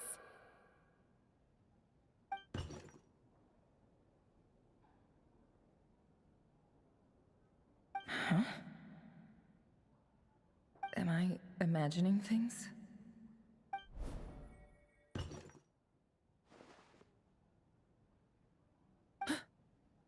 Come on, let's see what's going on.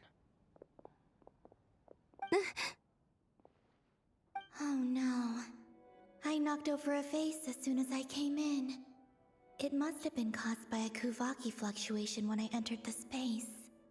Although, it seems like I'm not about to be pulled away this time. It looks like as long as I'm careful with my actions, it doesn't count as influencing reality. Anyway, is this the flagship? The Traveler mentioned that's where she was staying. I only went into the lobby last time, so I've never actually been here before. How does this space work? If nothing else, I can now be sure that it is not simply memory. She mentioned where her room was. I think it's... this one.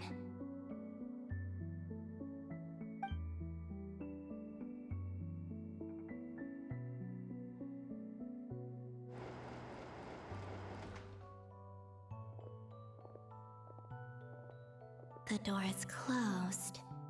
But if this is anything like when I disappeared, then maybe...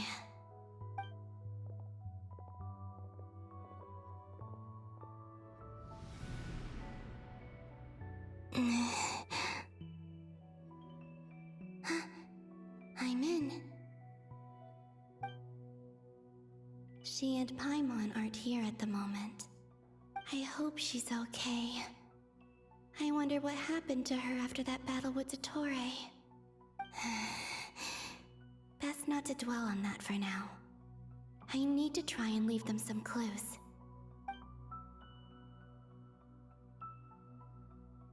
Please, Traveler. I really hope you find this.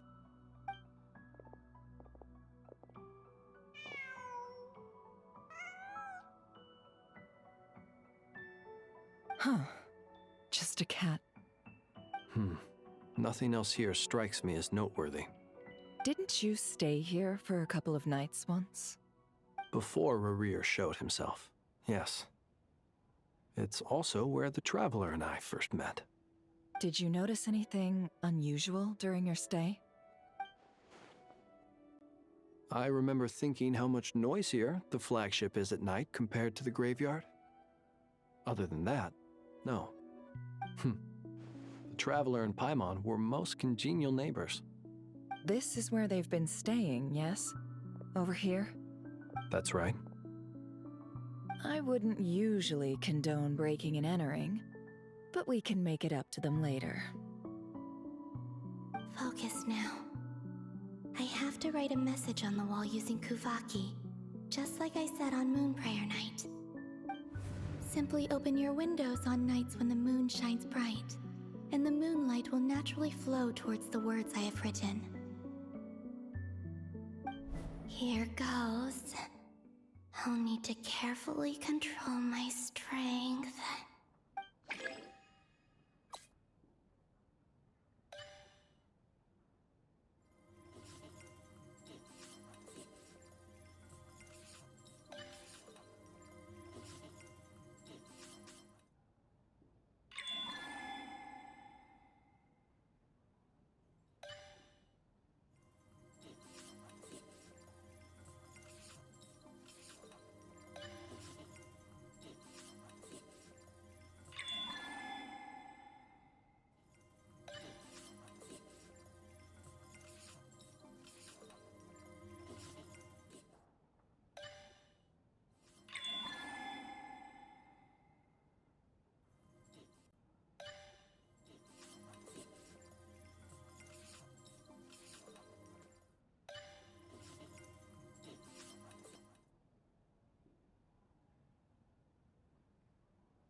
There's a noise outside the door. Is she back?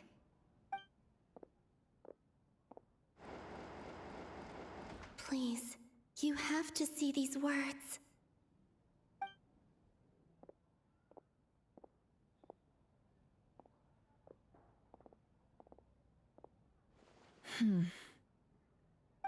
Well, do you sense anything? Unfortunately, no.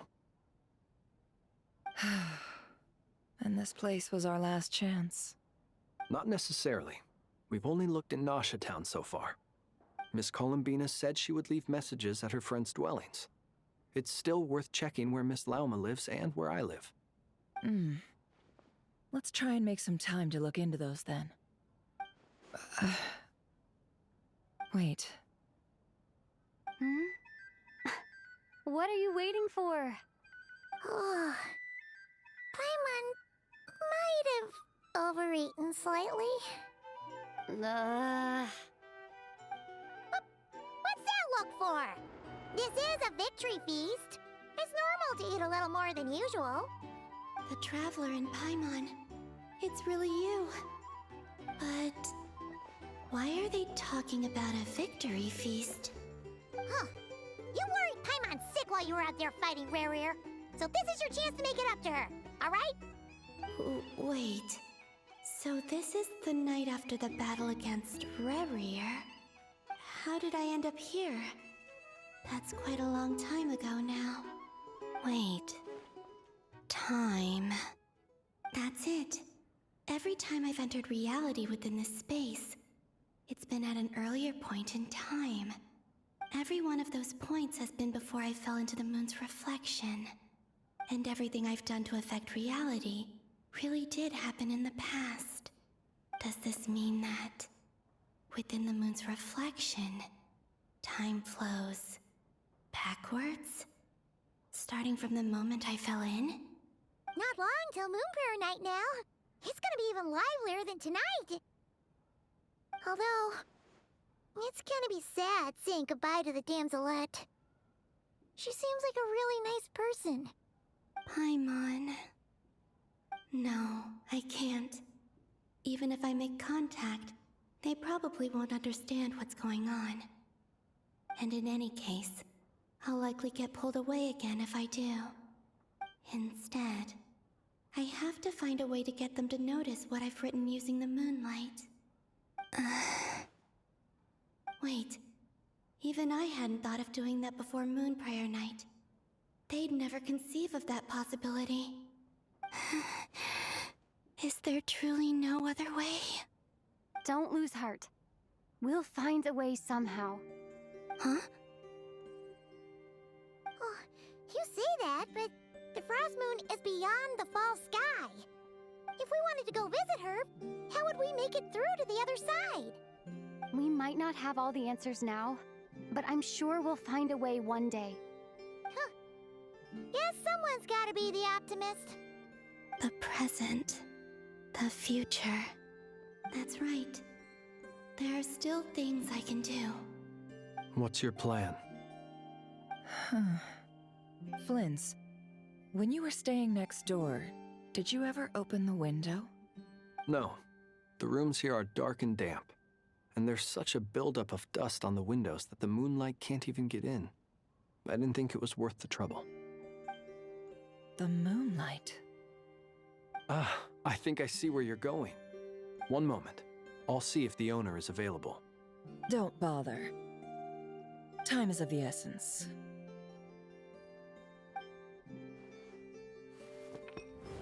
Time. Even if no one sees what I've written at this moment, maybe someone will remember what I said after Moon Prayer Night. I need to write down as much information as I can. And maybe one day...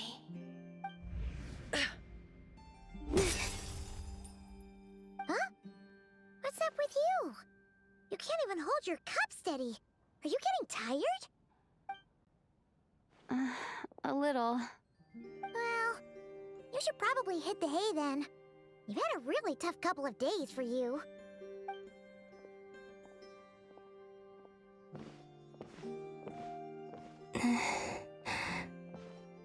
You truly have. You helped defeat Rerir, helped me reclaim my name, and you helped the others organize Moon Prayer Night. Wherever you are right now, I'm sure you're still fighting against the injustices of fate. This is all I can leave for them. How I wish I could stay here. But it's time for me to go. I hope to see you again in the next time. And if the opportunity presents itself. I will surely return to your side. Huh. Colombina. She's alive. Not only that, but she's left us an entire wall's worth of clues. She even wrote down what would happen on Moon Prayer Night. It's just a shame we found it too late. I am here. Time in this place flows backwards. I am constantly moving forward. It sounds like she's found a way to influence the past using Kuvaki. But her future is our past. So, these words have been here ever since we defeated the Reihir of Solnari. We just never discovered them. Which came first, the chicken or the egg? Do you ever mull over questions like that? Only when I'm in a good mood and at leisure. Well, I never do. Everything that has happened already belongs to the realm of fact. As a business person, and especially an intel broker, what I do is extrapolate from those facts to try and read the future. An admirable philosophy. It's a means of survival. Let's go. We have a wall's worth of clues to share with the others.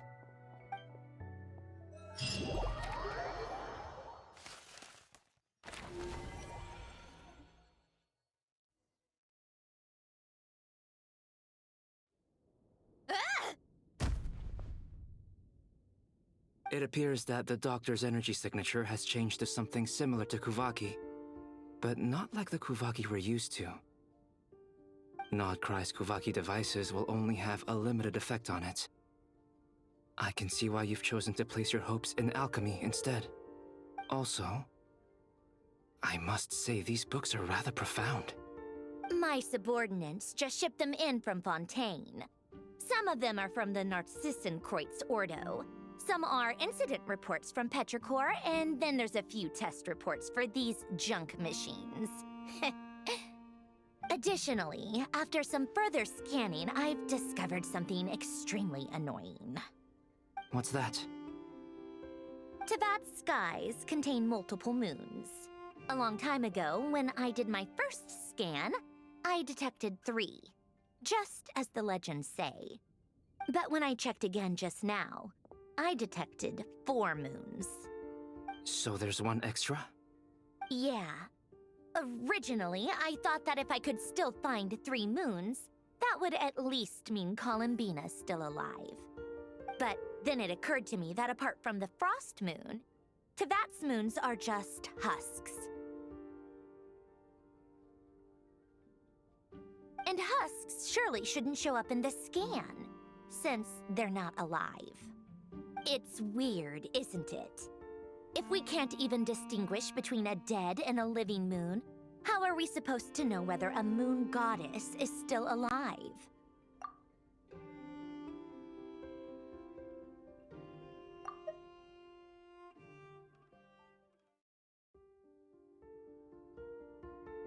Or does this mean that the moon marrows are equivalent to the moons themselves? It's certainly possible. In which case, the 4th moon you detected may be Dottore artificial creation.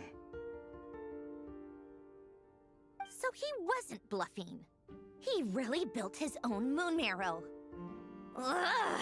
I'm so mad right now! It's easy to get overwhelmed when you have too much on your plate.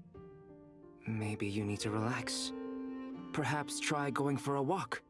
Or simply take a few deep breaths. Nothing can calm me down at a time like this. I need more time, and I need progress.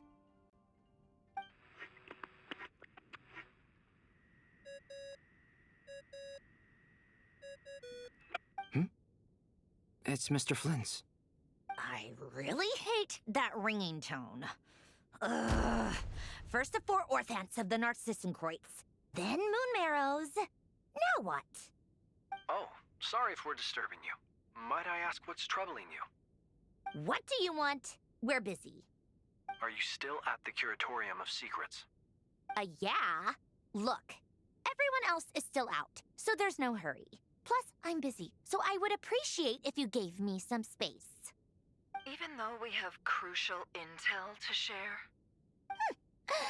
Fine. I'm listening. Do you intend to share it via the Dodo communication device? Ordinarily, I would, but this is a unique situation. I think it's best that we discuss it in person. See you at the Curatorium.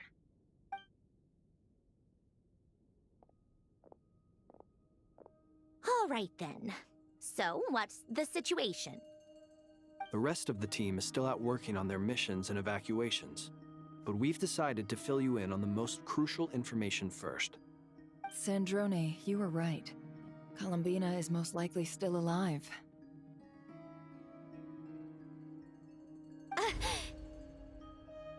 That's the best news we've received in a while, by a long way.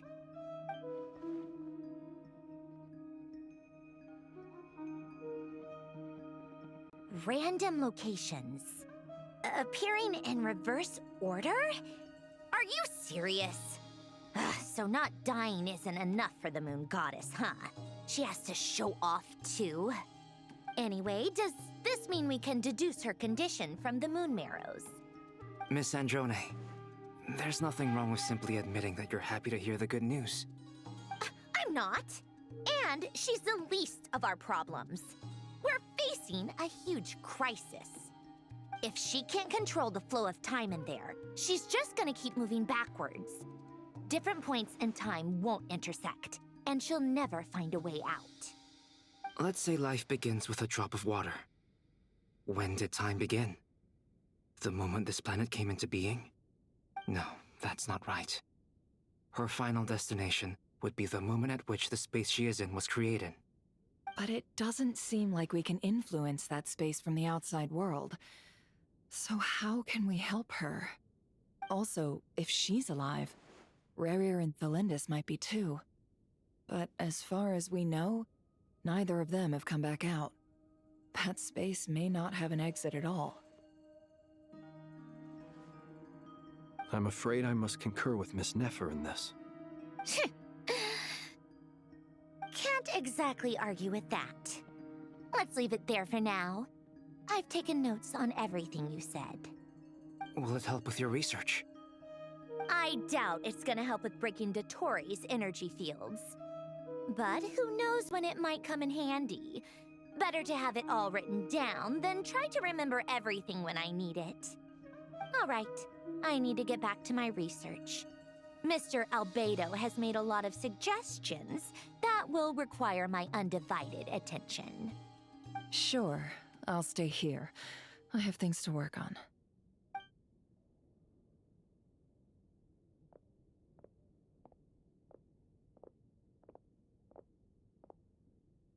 Paimon, are you there? Oh, right. She went with Varka to Natlan, didn't she? Good thing we've moved her and the Traveler's luggage in here. Speaking of the Traveler, where could they be? There's a note from Paimon. Paimon here. Not in at the moment, but if anyone needs to borrow her stuff or the Travelers, go ahead and help yourself. Paimon won't be mad. Also, Traveler, if you get back before Paimon, make sure to get some rest. Paimon misses you a lot, but put your health first, all right? How sweet. Well, since you offered, Paimon, don't mind if I do. This is the Traveler and Paimon's luggage. All the items they use day to day are here.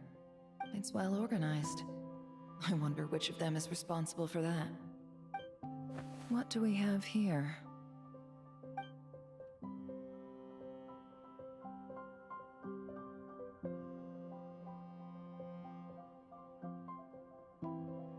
The camera captured a special moment that can only occur between people who are close to one another.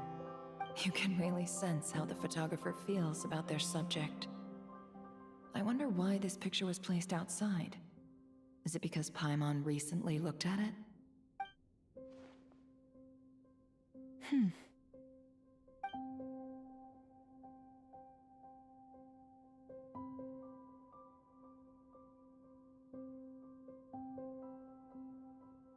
This must belong to the Traveler. Perfect. I'll use this. Hang in there. We'll find you.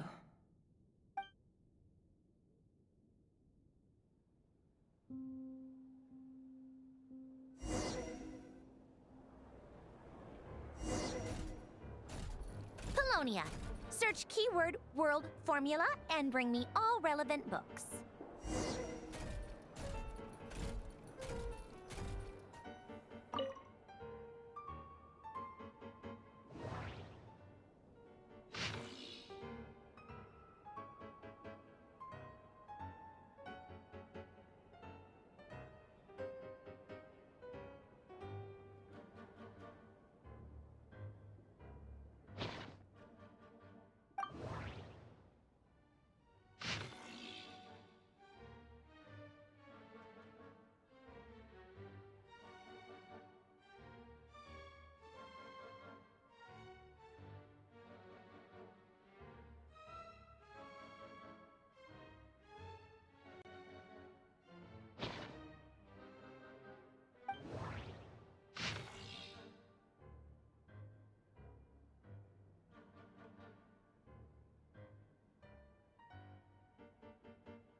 Let's see.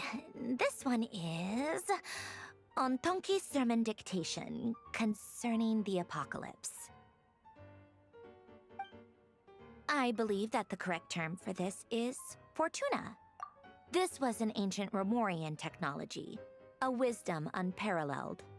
I never imagined that Romorian ideas would be so similar to the diagram I have named, the World Formula.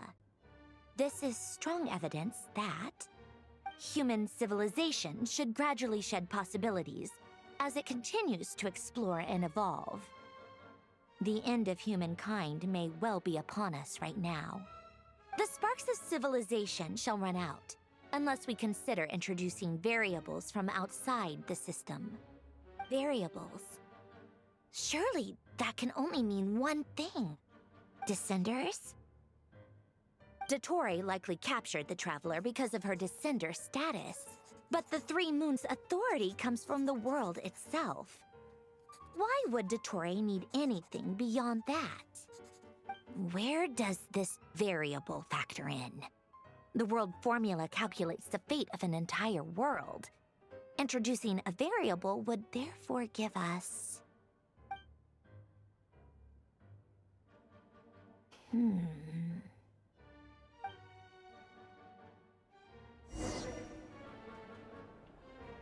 Polonia, search keyword pathway and bring me all relevant books.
Otonki Sermon Dictation. Explications on the Chemical Marriage.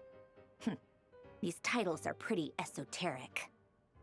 Observe and compute the pathway displayed in the guidance diagram. Deconstructing and reversing its effects could generate potential ideas. So, it's one of Renee's draft lectures.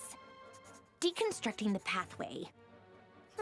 I suppose that could lead to a breakthrough.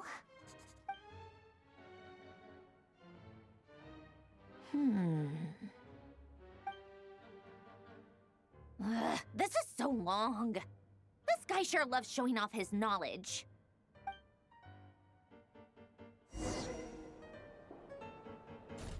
Polonia. Search keyword tree model and bring me all relevant books.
Most of the experimental devices proposed by the Lilia Crucis Ordo are built based on the simple and basic logical structure of a tree model. Lilia Crucis. Guess they were trying to cover up the name of the Nautitzenkreuz Ordo? When Duke St. Germanus departed, he said, "It seems that there's no going back." Alas, he is only a genius when it comes to machines. In all other things, he is but ordinary. Excuse me? I'm sorry. That's just ridiculous. What kind of book is this? Great Detective Herlock, the Alchemist and the Clockwork Saint? Isn't this a novel? Come on. Still, the author swears that they knew Renee well. Whatever. I guess it's not beyond the realms of possibility that Renee would say nonsense like that on occasion. Memory, wishes, souls, and persona.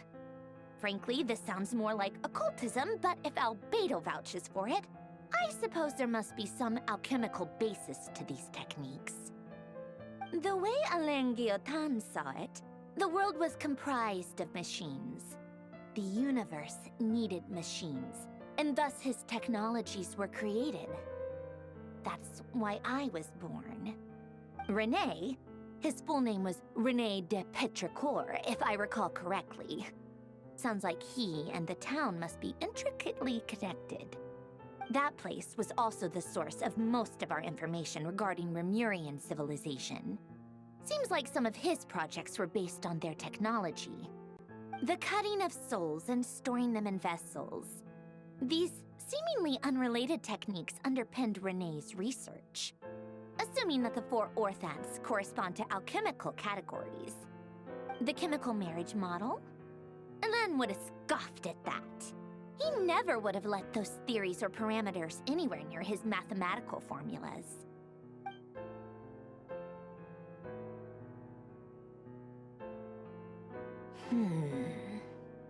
What was Alain's view on René? I know he mentioned the name, albeit very rarely. Oh, now I remember. Alain's old notes are here too. They mentioned René once. René seemed most out of sorts when he spoke to me. A lack of sweet foods has dulled his mind, I should think. Either way, his words are not to be believed. Yep, that sounds like Alain. My subordinates actually did a half-decent job digging out all these materials. Makes a change. Good for them. Some of Alain's old files are completely consistent with these records. He must have gotten them from the Tower of Gestalt. I never knew he got his hands on René's records that early. He may have kept them, but he never even attempted to use them. Didn't believe a word they said. Come to think of it, René's world formula was filled with calculations of constants. That shows he believed that the fate of the world to be predetermined. As for Alain... it's been too long. I forget what he said. What would he have said? A guy like him, fervent believer in machines, but not headstrong enough. The world can be changed. It is worth persevering. Yes, that's how he used to think at least. He created that procedure to save this world. Yet the scale of the world's fate proved too enormous. The result was beyond his ability to calculate. He died having never seen the outcome. And there I was, left behind in the ashes of his dreams. Did you really never take a close look at René's research? Or did you read it but deem his philosophy incompatible with your model? The very thought of trying to incorporate his ideas probably made you feel sick to the stomach. Well, don't worry, because there's a whole new category of lunatic in town. Next to Dottore, every other madman looks sane. You once asked me what I wished for. Should have asked him instead. He's the one pining for things you'd sooner die than witness.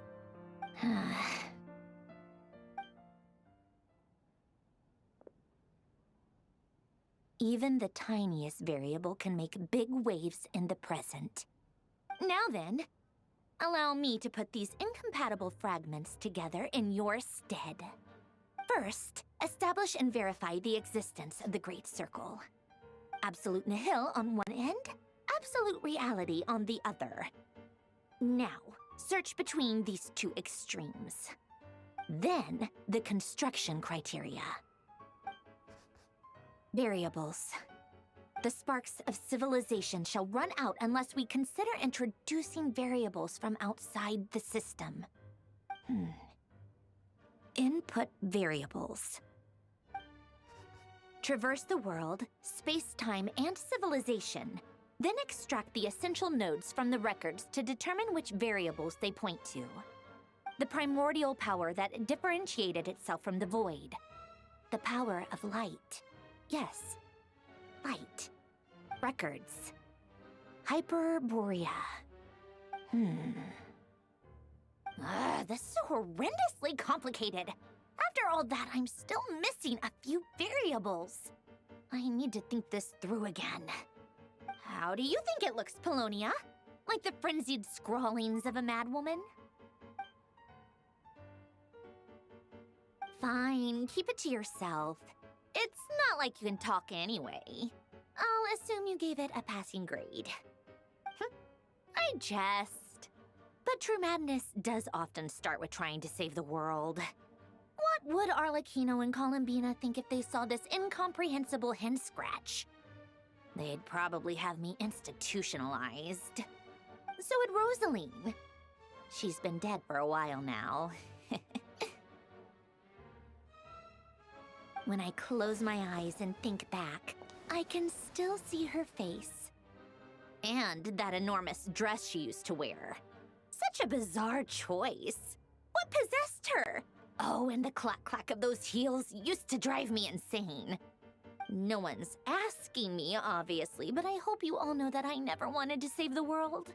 I'm not crazy. I don't have delusional ambitions, and that's a clinical fact. The world needs a solution, but I don't need the world's validation.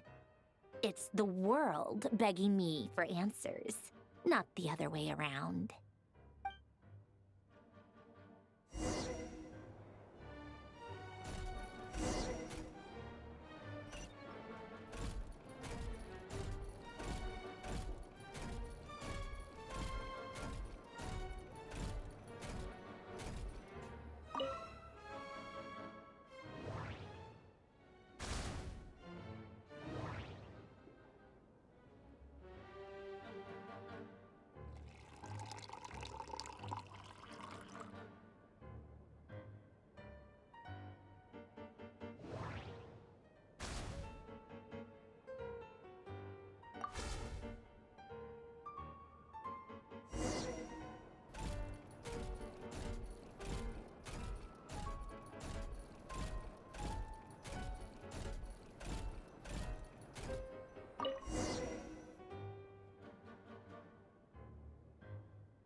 Oh, cookies to go with the tea. Let's see. They must be from that person who brought those documents. I see they're from Hotel de Boer. Something's written on the box. We are proud to present this homage to the Fortress of Meropede's fun-filled mill collection system. Fortune cookies. Have a lucky start to your day. Sounds like a dumb gimmick to me.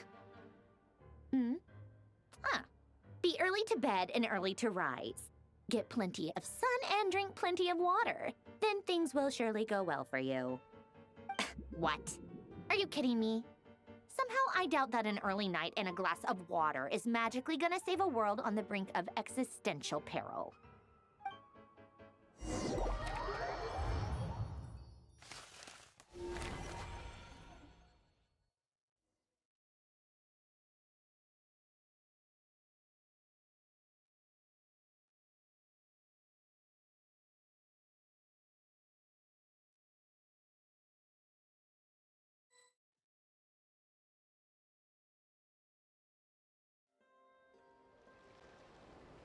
Lady Arlecchino, word has reached us that Lady Marionette's troops are all in position. They are ready to act as soon as the order is given. Excellent. The only thing is, They are fewer in number than we expected. It looks like many of them must have lost their lives at the hand of the monsters released by the Doctor. Can't be helped. Allow them to join our ranks, and keep in contact. As you wish.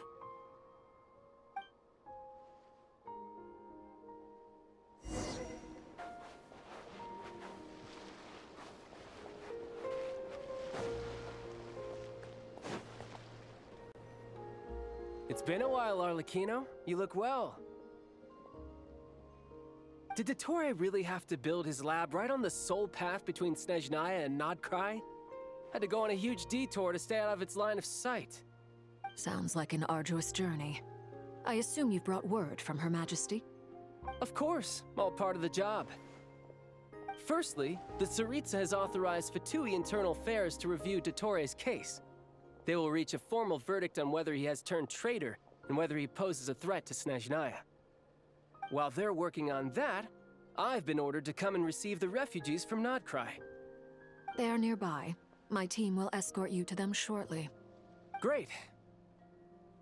Aside from that, Her Majesty has a message for you and Sandrone personally. Huh? Where is Sandrone? She stayed behind to work since I was making the trip anyway. It seemed sensible to have one person on standby at base while the other came out to meet you. All right, guess that's just how she rolls. In that case, tell her that the Tsaritsa's decree this time is pretty awesome sounding. I think she'll like this one. Still, I wonder what... Wait, what's that? Did one of our troops turn into a monster? Take him out.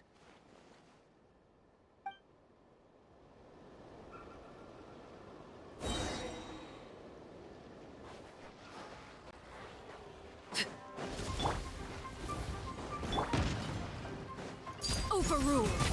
Tidal wave! Shouldn't let your guard down. You've gotten stronger, Arlecchino. Nice. Stop that right now. I appreciate the praise, but I am not fighting you. I knew it. Bring it on.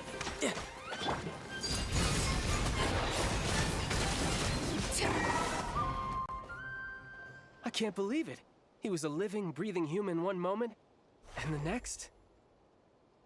Another fine piece of work by our dear colleague, I'm afraid. What in the world has been going on in Nodkrai? A lot. But long story short, Dottore stole 2 moon marrows that should have belonged to Colombina, then built a 3rd moon marrow of his own to concentrate the Trilunar Authority in his hands. What? What do you mean he built a moon marrow? People build roads and houses, not moon marrows. What's his next DIY project? He's gonna build a god? You could stand to be less surprised. We are harbingers. The work we are engaged in makes the creation of gods seem mundane by comparison. I tell everyone who asks that you once crossed swords with Rex Lapis while serving as a key supporter for Rosaline's plan. But right now, you're acting like a common adventurer. Thanks for speaking up for me. Those 2 really took me for a ride back then. Then again, surely no common adventurer would manage to get tangled up with them the way I did. That's gotta count in my favor, right? It almost sounds like you wish to repeat the experience. I might have to lower my opinion of you. No. I'll stop talking. Please, go on. Dottore is currently still experimenting with his newfound power in ways that continue to corrode the outside world. As for the human mutation, I believe this is simply a consequence of his experiments, and not a strategic move. That radiant beast was once a subordinate of Sandrone's. I suspect he was only allowed to live so that he could become an experimental subject.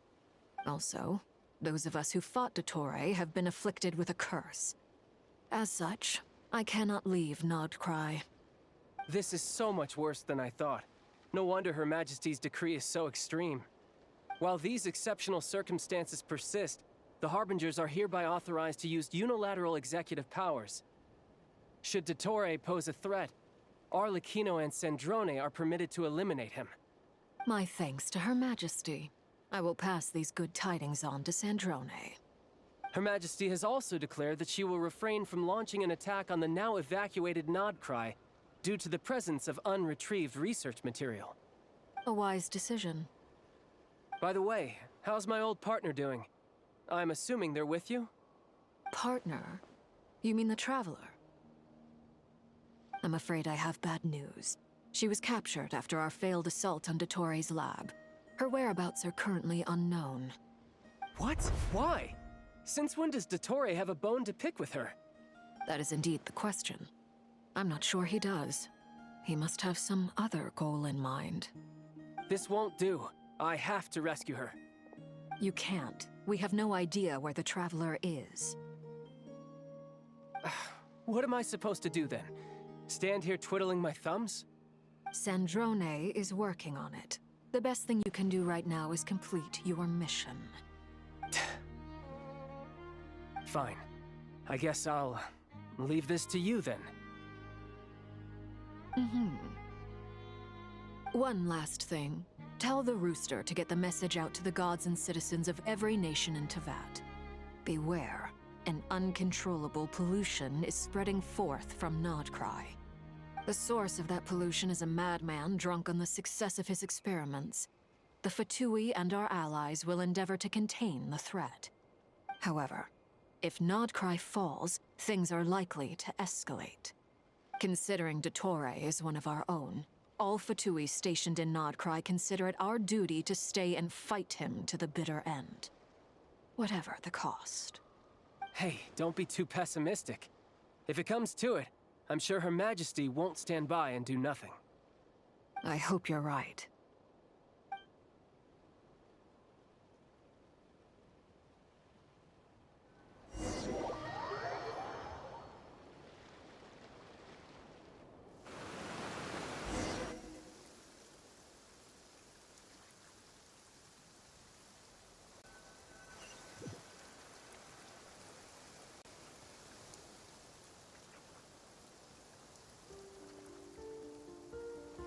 You're right on time. Thanks. Hey, do you think I'll get that gliding exam exemption? I made sure I was on my best behavior in Mondstadt. I landed well outside the city and walked in through the gates. I'll help you apply, don't worry. For now, let's see what we have here. What are the doctor's energy fields even made from? The usual attract and repel principles that govern Kuvaki don't seem to apply to them. They are very mysterious, but ultimately, they appear to be comprised of energies from the three realms. Thanks to research by Master and the Hexen Circle, we know that Teyvat's 7 elements are derived from the more primordial power of the Light Realm, which is antagonistic with the power of the Void Realm. Since you have the power of the Dragon Durin within you, I'm sure you can already tell that this energy field contains no abyssal energy. That's true. It's not abyssal energy, it's something pure, wild, and untamed. I've been thinking about something. Do you still remember the device that Dory supplied from the Academia when you and Miss Colombina fought Raria? That was one of the most marvelous feats of ingenuity I've ever seen. The design, the craftsmanship, the material selection. I couldn't fault any of it. Not to mention the operating principles. Surely the most ingenious feature of all. Dory didn't go into detail on how it functions, but I have a working theory. The clue was that Miss Colombina was somehow able to use the pyro energy that you provided, despite the fact that, as a moon goddess, she should only be able to use light realm energy in principle. Now, all elemental energy is, of course, derived from light realm energy to begin with. Hence, I suspect that the device works by restoring elemental energy to its original state. This presumes a theoretical model of the 7 elements akin to that of light refracted through a prism. Perhaps it is no mere analogy. Maybe there is indeed a prism in this model. I almost wonder if the idea for the device was conceived based on direct observations of said prism. It would explain how such an ironclad design concept was achieved. It is at once a masterwork of engineering and a groundbreaking application of the Academia's latest elemental theories. I suspect only Lesser Lord Kusanali herself could have devised such an ambitious technology. But back to the energy field before us. If this is pure light realm energy, its relation to elemental energy is one of integration versus division. Or you could say that the former contains the latter. Could this mean that elemental energy can dilute the power of the light realm? Should we give it a try? We should.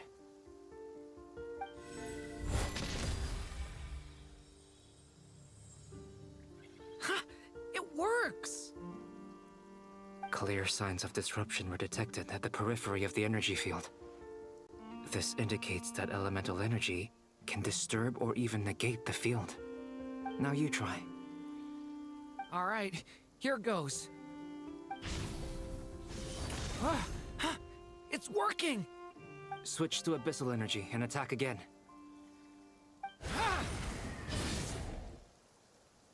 No surprises there. Abyssal power drains the energy field to a significantly greater extent.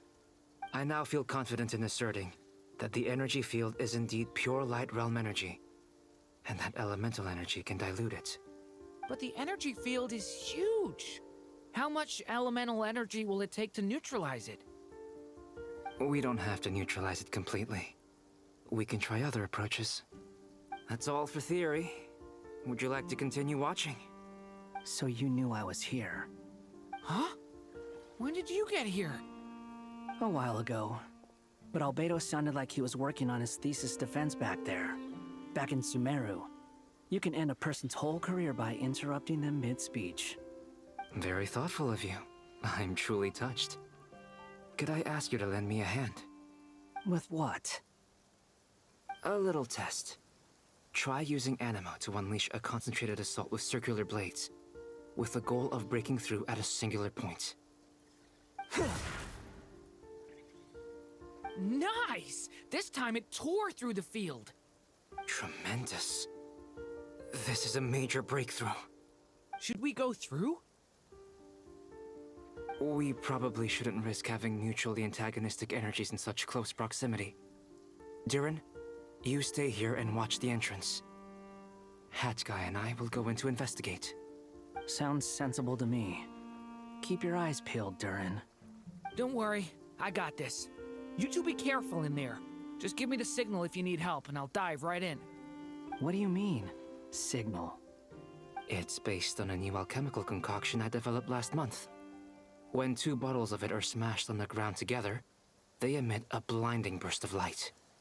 If it comes to that, remember to shield your eyes with your hat. Glad I asked. Thanks for the heads up.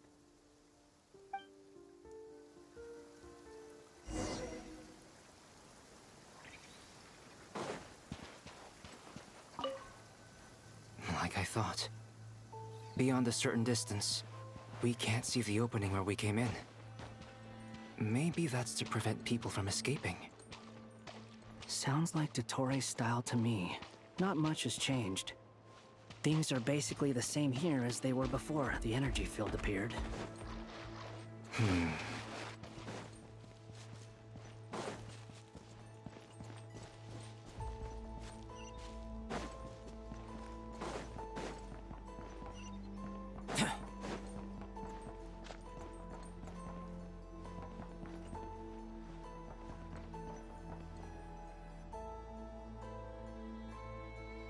They have no heartbeats and they're not breathing. We can only assume they're dead. But there are no visible wounds. Also, there's an animal squatting next to each body. It's watching us. That's not an animal's gaze. What are you trying to tell us? Doesn't seem eager to talk. I guess maybe it's just an animal after all. Let's keep looking around.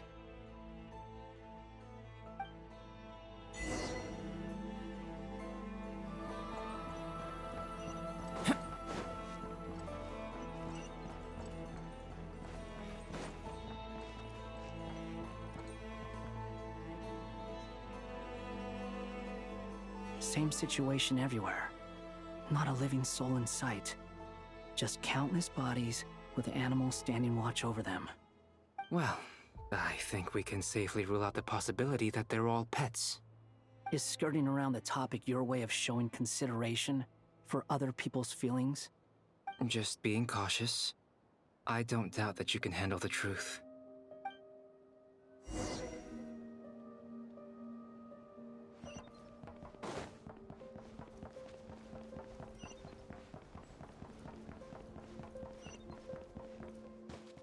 Careful.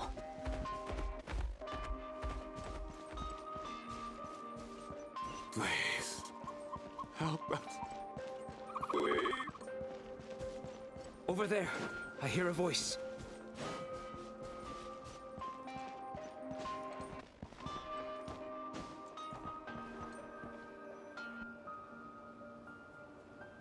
Please, help us. Please. What happened here? I don't know. Suddenly, everyone collapsed.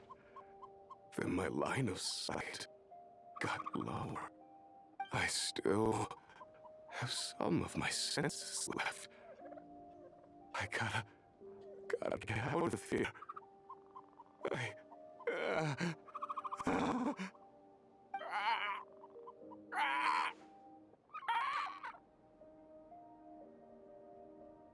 It looks like there's a huge experiment going on inside this energy field.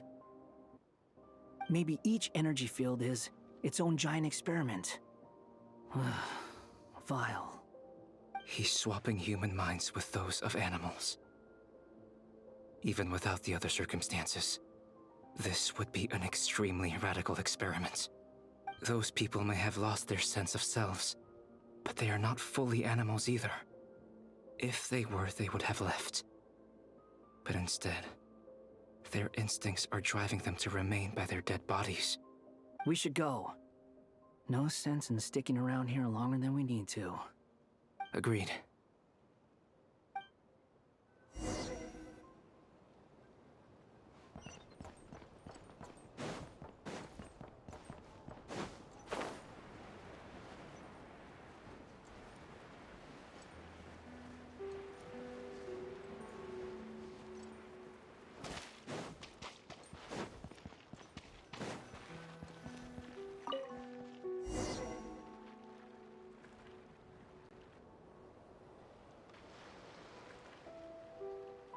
You're back!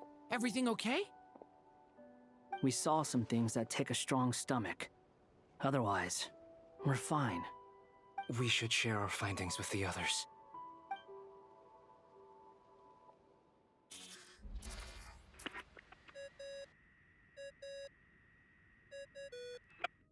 Yes? Who is it? Miss Nefer, it's me, Albedo. We found a way to break through the energy fields. With enough control, it's possible to tear them open using elemental energy. Also, we managed to take a look inside. Dottore is carrying out his cruel experiments on an immense scale. Any residents who have failed to evacuate in time will likely meet a grisly end. Sounds like he's living down to our expectations. Might I ask how things are proceeding on your end? I'm just about to get started. I'll be in touch once I have a result. Understood. Stay safe. I will.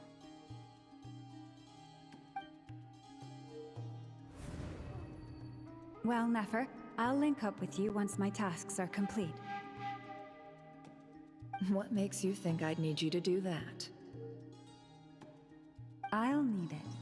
And considering the way you approach certain matters, I think you'll be better off with me present.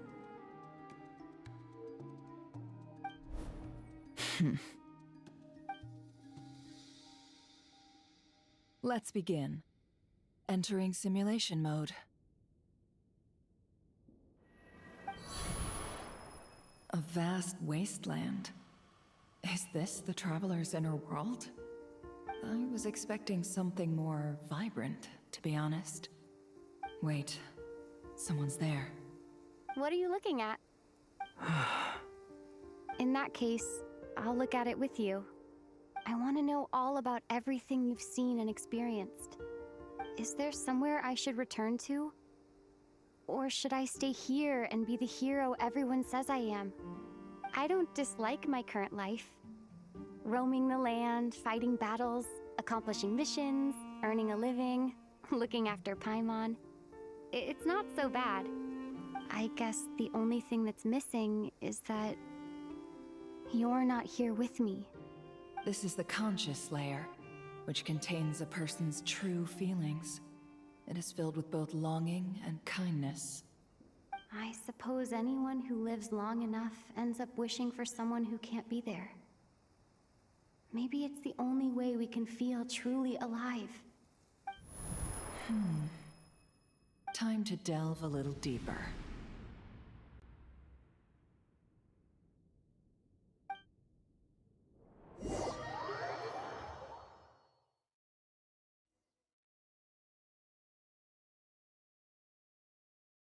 Nasha Town is hardly the optimal choice for a place to live, but it has character and a reasonable population density. What are you trying to say? Oh, don't be nervous.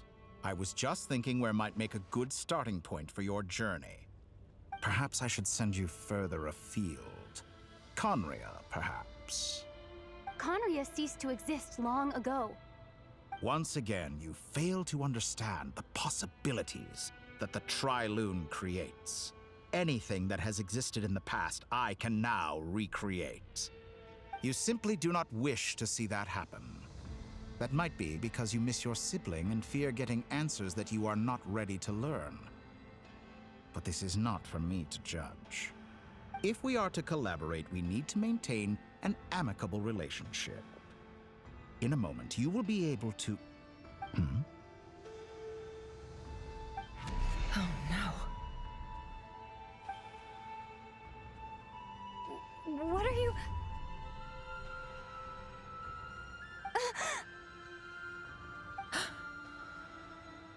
What are you gonna do? Don't move. Something unwanted has crept into... Oh? Gone as quickly as it came.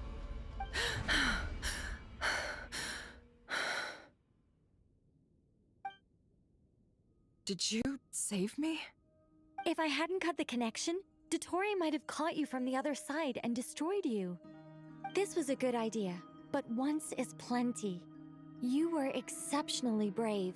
Excellent work. Thanks, but now's not the time for that.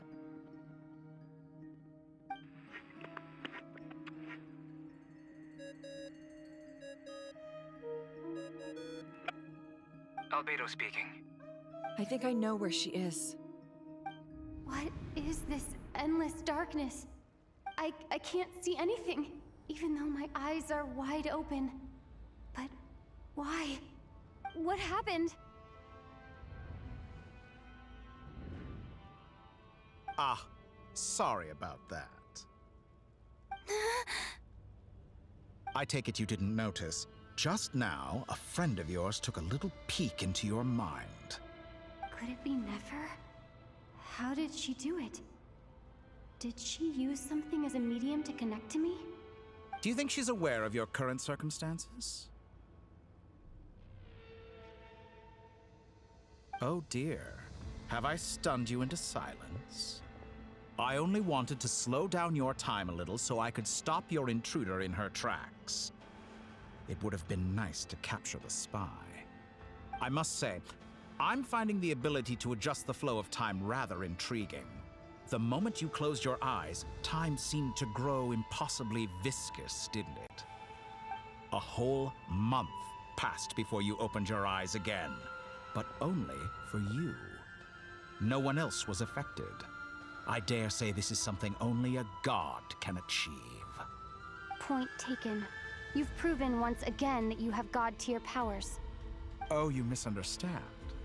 This wasn't about proving a point. I was testing things out. I find I learn best by doing, and I have to admit, time is not the easiest dimension to control.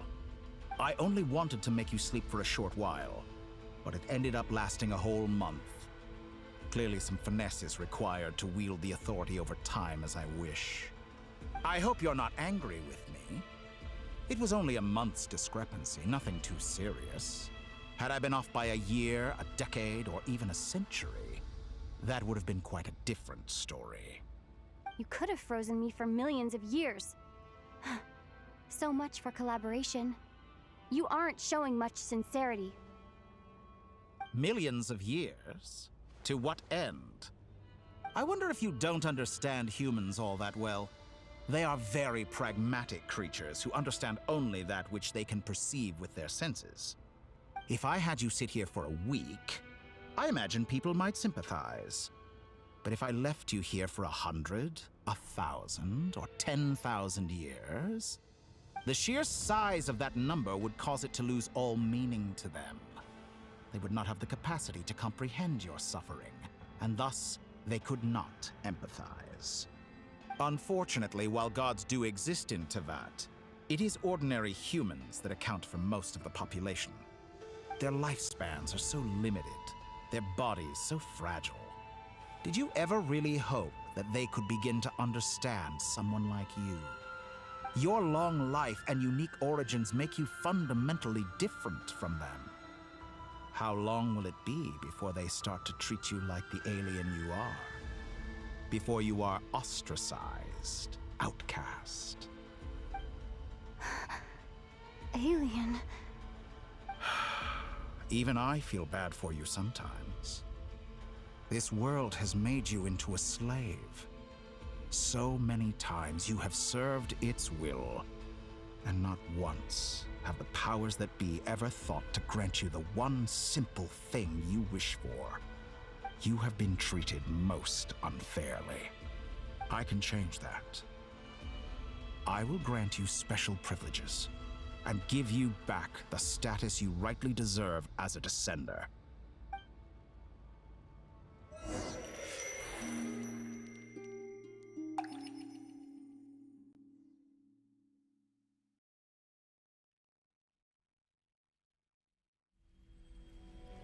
I've entered the past 3 times at this point, but I still have so many questions.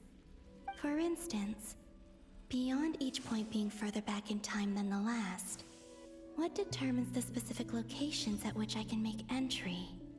So far, the common thread linking all 3 scenarios is that the Traveler has been present.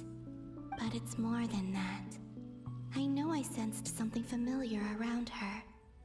What was it? I'll keep this question in mind as I carry on.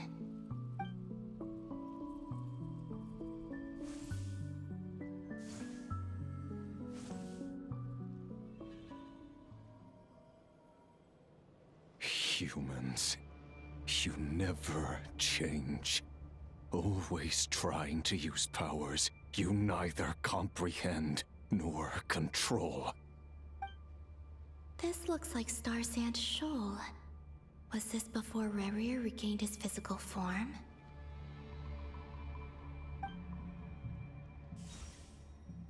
You've messed with the cannon again, huh? Sorry, but this round's not gonna go your way. The cannon. That's right. I was at Silvermoon Hall and I sensed an abnormal Kuvaki fluctuation coming from Nasha Town. And right after that, came an ominous power emanating from Star Sand Shoal. My body was once torn into countless pieces and hurled into the swirling chaos of time itself. But even so, my life and will were not extinguished. I wonder if I could try to prevent his resurrection. But how would I do it? What can I do, here and now? Traveler! Behind you! Look at that light!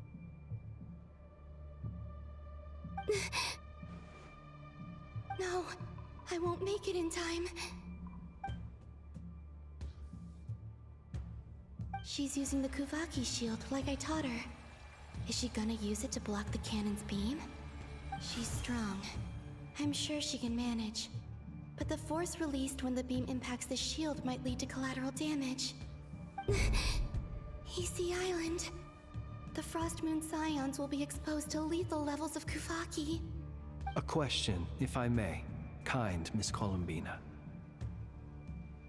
When the cannon's Kuvaki beam was deflected earlier, I saw several bolts of energy streak toward Hisi Island, only to be blocked.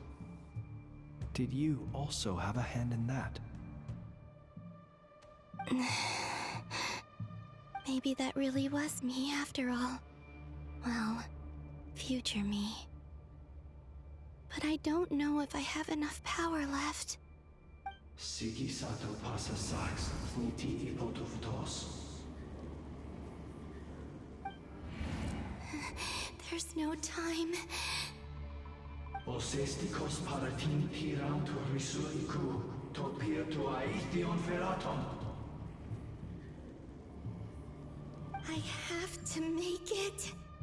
Oh, Frost Moon. Oh, great land.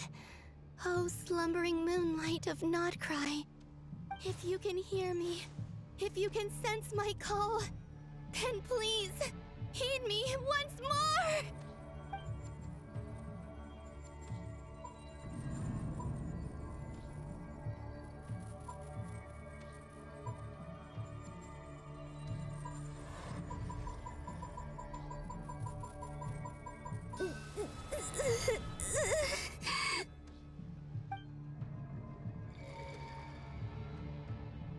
Did it work?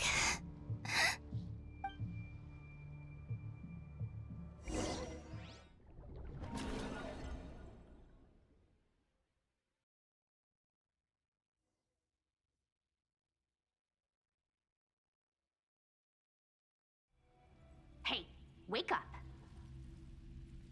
Hey, did you hear me? Colombina, I said wake up now! Oh, good morning, Sandrone. It's 3 in the afternoon, actually. And could you kindly not use my quarters as your personal nap room next time? But I feel so safe here. And your coffee, right?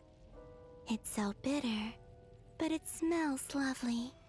That's like you were raised by wolves in a forest or something. What did you drink growing up? Grass tea? The Frost Moon Scions certainly led a more frugal existence than the Fatui. Then I'll bet you've never eaten one of these before. It smells delicious. That's because it's a Fontanian recipe. I had a little free time today, so I made a batch. Rosaline will be here shortly, but if you really can't wait, I guess you can go ahead and... Hey, at least let me finish before you start eating! Did the Frost Moon Scions not teach you basic table manners? Or did the rules not apply to you because you're the high and mighty moon goddess? These are so tasty. Of course they are. I made them. I was worried they might contain traces of machine oil. What?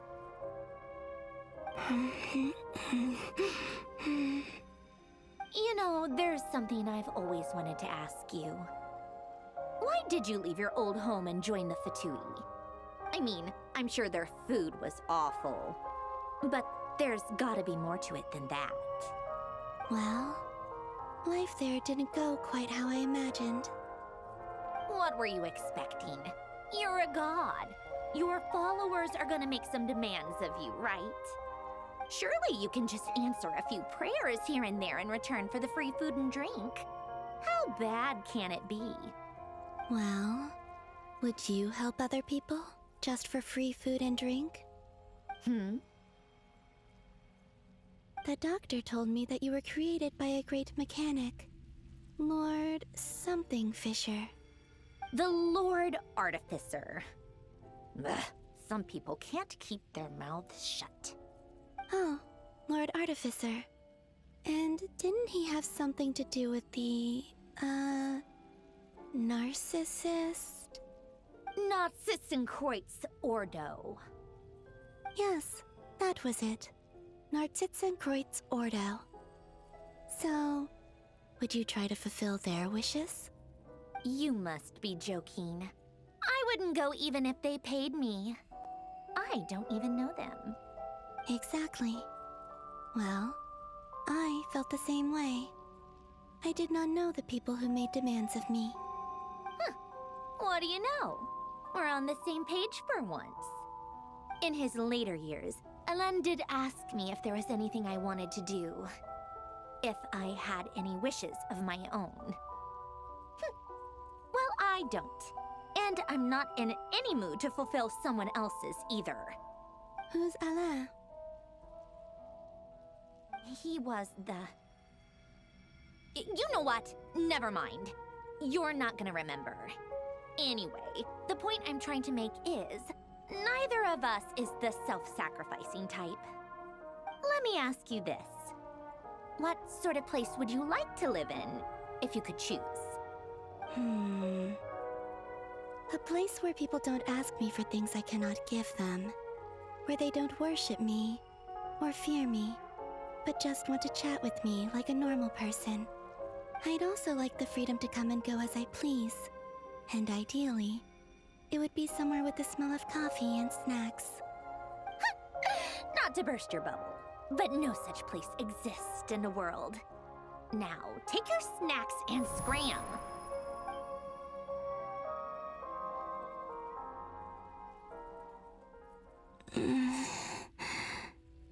Did I pass out? Of course. I'm back here again. I dreamed of events from my past. Sandrone. Traveler. I miss you all so much. Back there. I guess I managed to harness all the Kuvaki energy on Hisi Island. But how did I do it? Time is flowing backwards here, and I can use that familiar power to enter the world of the past. That mystery ally everyone talked about. It was me all along. I can sense that there isn't much more power remaining up ahead. What lies at the end of all of this? Will time keep flowing into the past? And will I ever find my way back?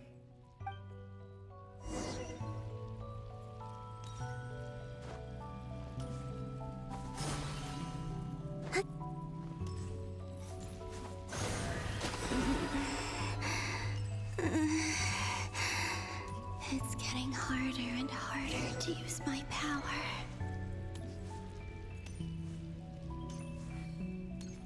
I'm no match for the Abyss in this state. I need to avoid the contaminated fragments.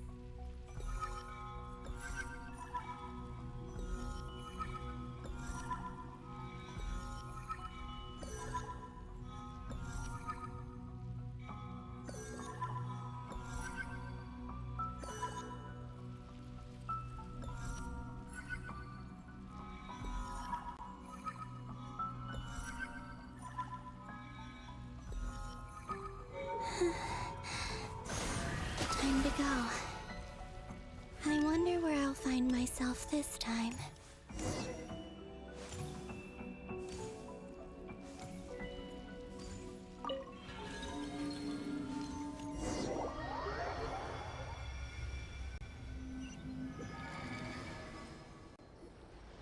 The Final Night Cemetery. This is where Flins is based. Or not! How are we supposed to read through this many files? Difficult, yes, but it is also our most efficient option. Seems like they're searching for information. Oh, I remember. Flint and Varga talked about some files on the Wild Hunt. Was this my doing too? To expose the true intentions of this Rerir, we need to dive into Nodkrai's history. Are my actions changing the past? Or are they simply completing a process? Is all of this inevitable? Or am I the one making these decisions?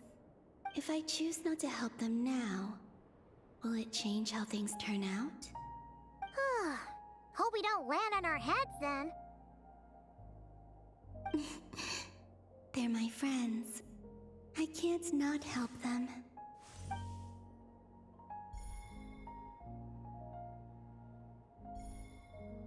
Ghost! And the other one was... here. Hey! Another file's moving!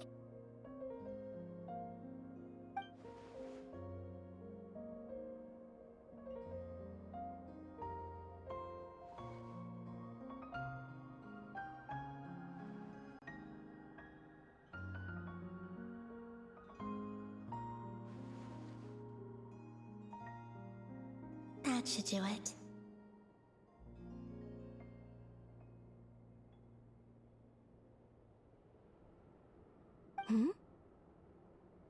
Luanatar?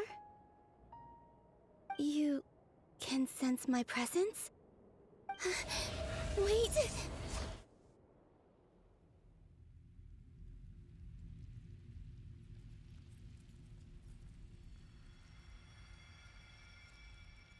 Luanatar. So she's that familiar presence I've been sensing all along. She's always been by the Traveler's side. That explains why the Traveler has been there each time I've entered the past. But why Luanatar? Is it because she has a connection to me as the Moon Goddess's familiar? If so, why not any other Kuhenki? That's...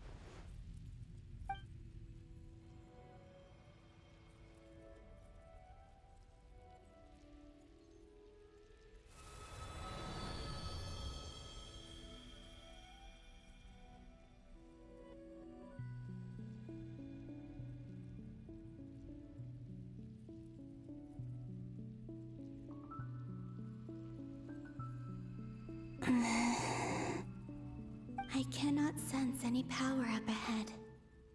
Just a void, stretching out into infinity. This is likely my final chance to enter the past. It's now or never.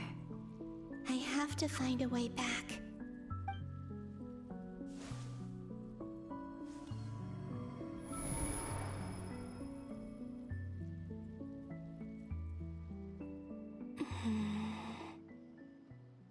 Easy Island? How far back in time is this? Where's Luanatar? I can't sense her presence this time.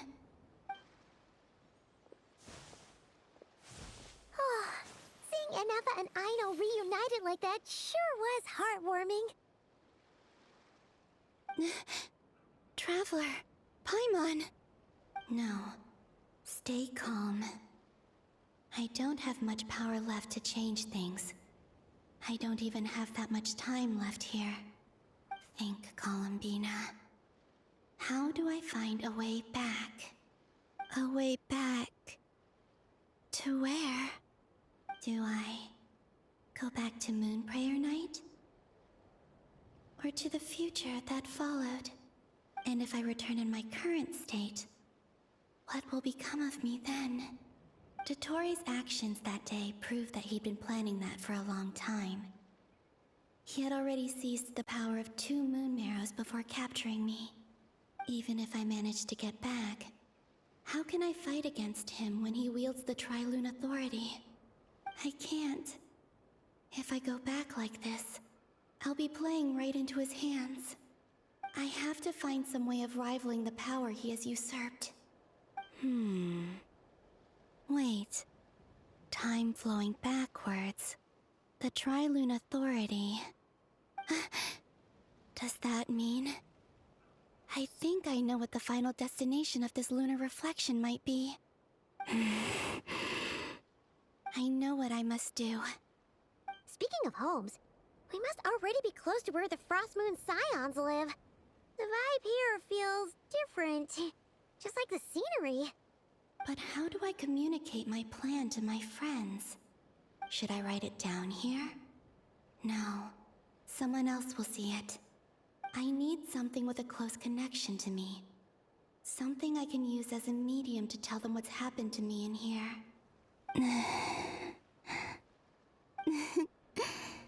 Now it makes sense.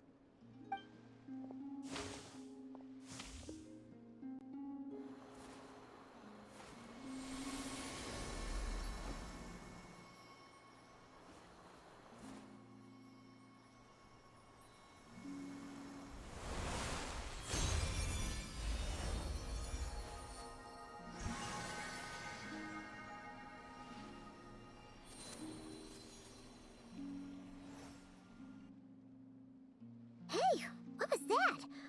Felt like some sort of breeze blew by, and then the petals suddenly turned into... Huh?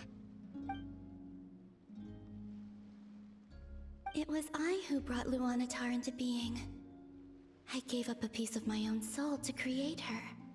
That's why I could sense a familiar power from the moment I entered this space. It also explains why she's been present in every past location that I've entered. Because we have a deep connection. Hey there! What's your name? And the reason why there are no more gates to the past after this point is that Luanatar hadn't been born then. No wonder I sensed the trace of a blessing when we first met. But I still didn't recognize the soul hidden within you. Back then, I was just a little lost dove. I had yet to become Colombina hyposelenia. Go on now. We've got stuff to do. Best you find someone else to hang out with. Hey, you scared it off. I'll be counting on you. Remember to stay by the traveler's side, guide her, and help her in my stead. Oh, and bring her to the garden where the moon prayer blossoms grow. There's a little lost dove there who will need her help.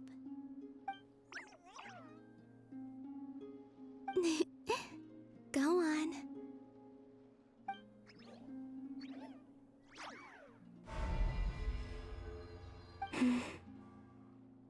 You too. Go and live your story. As for mine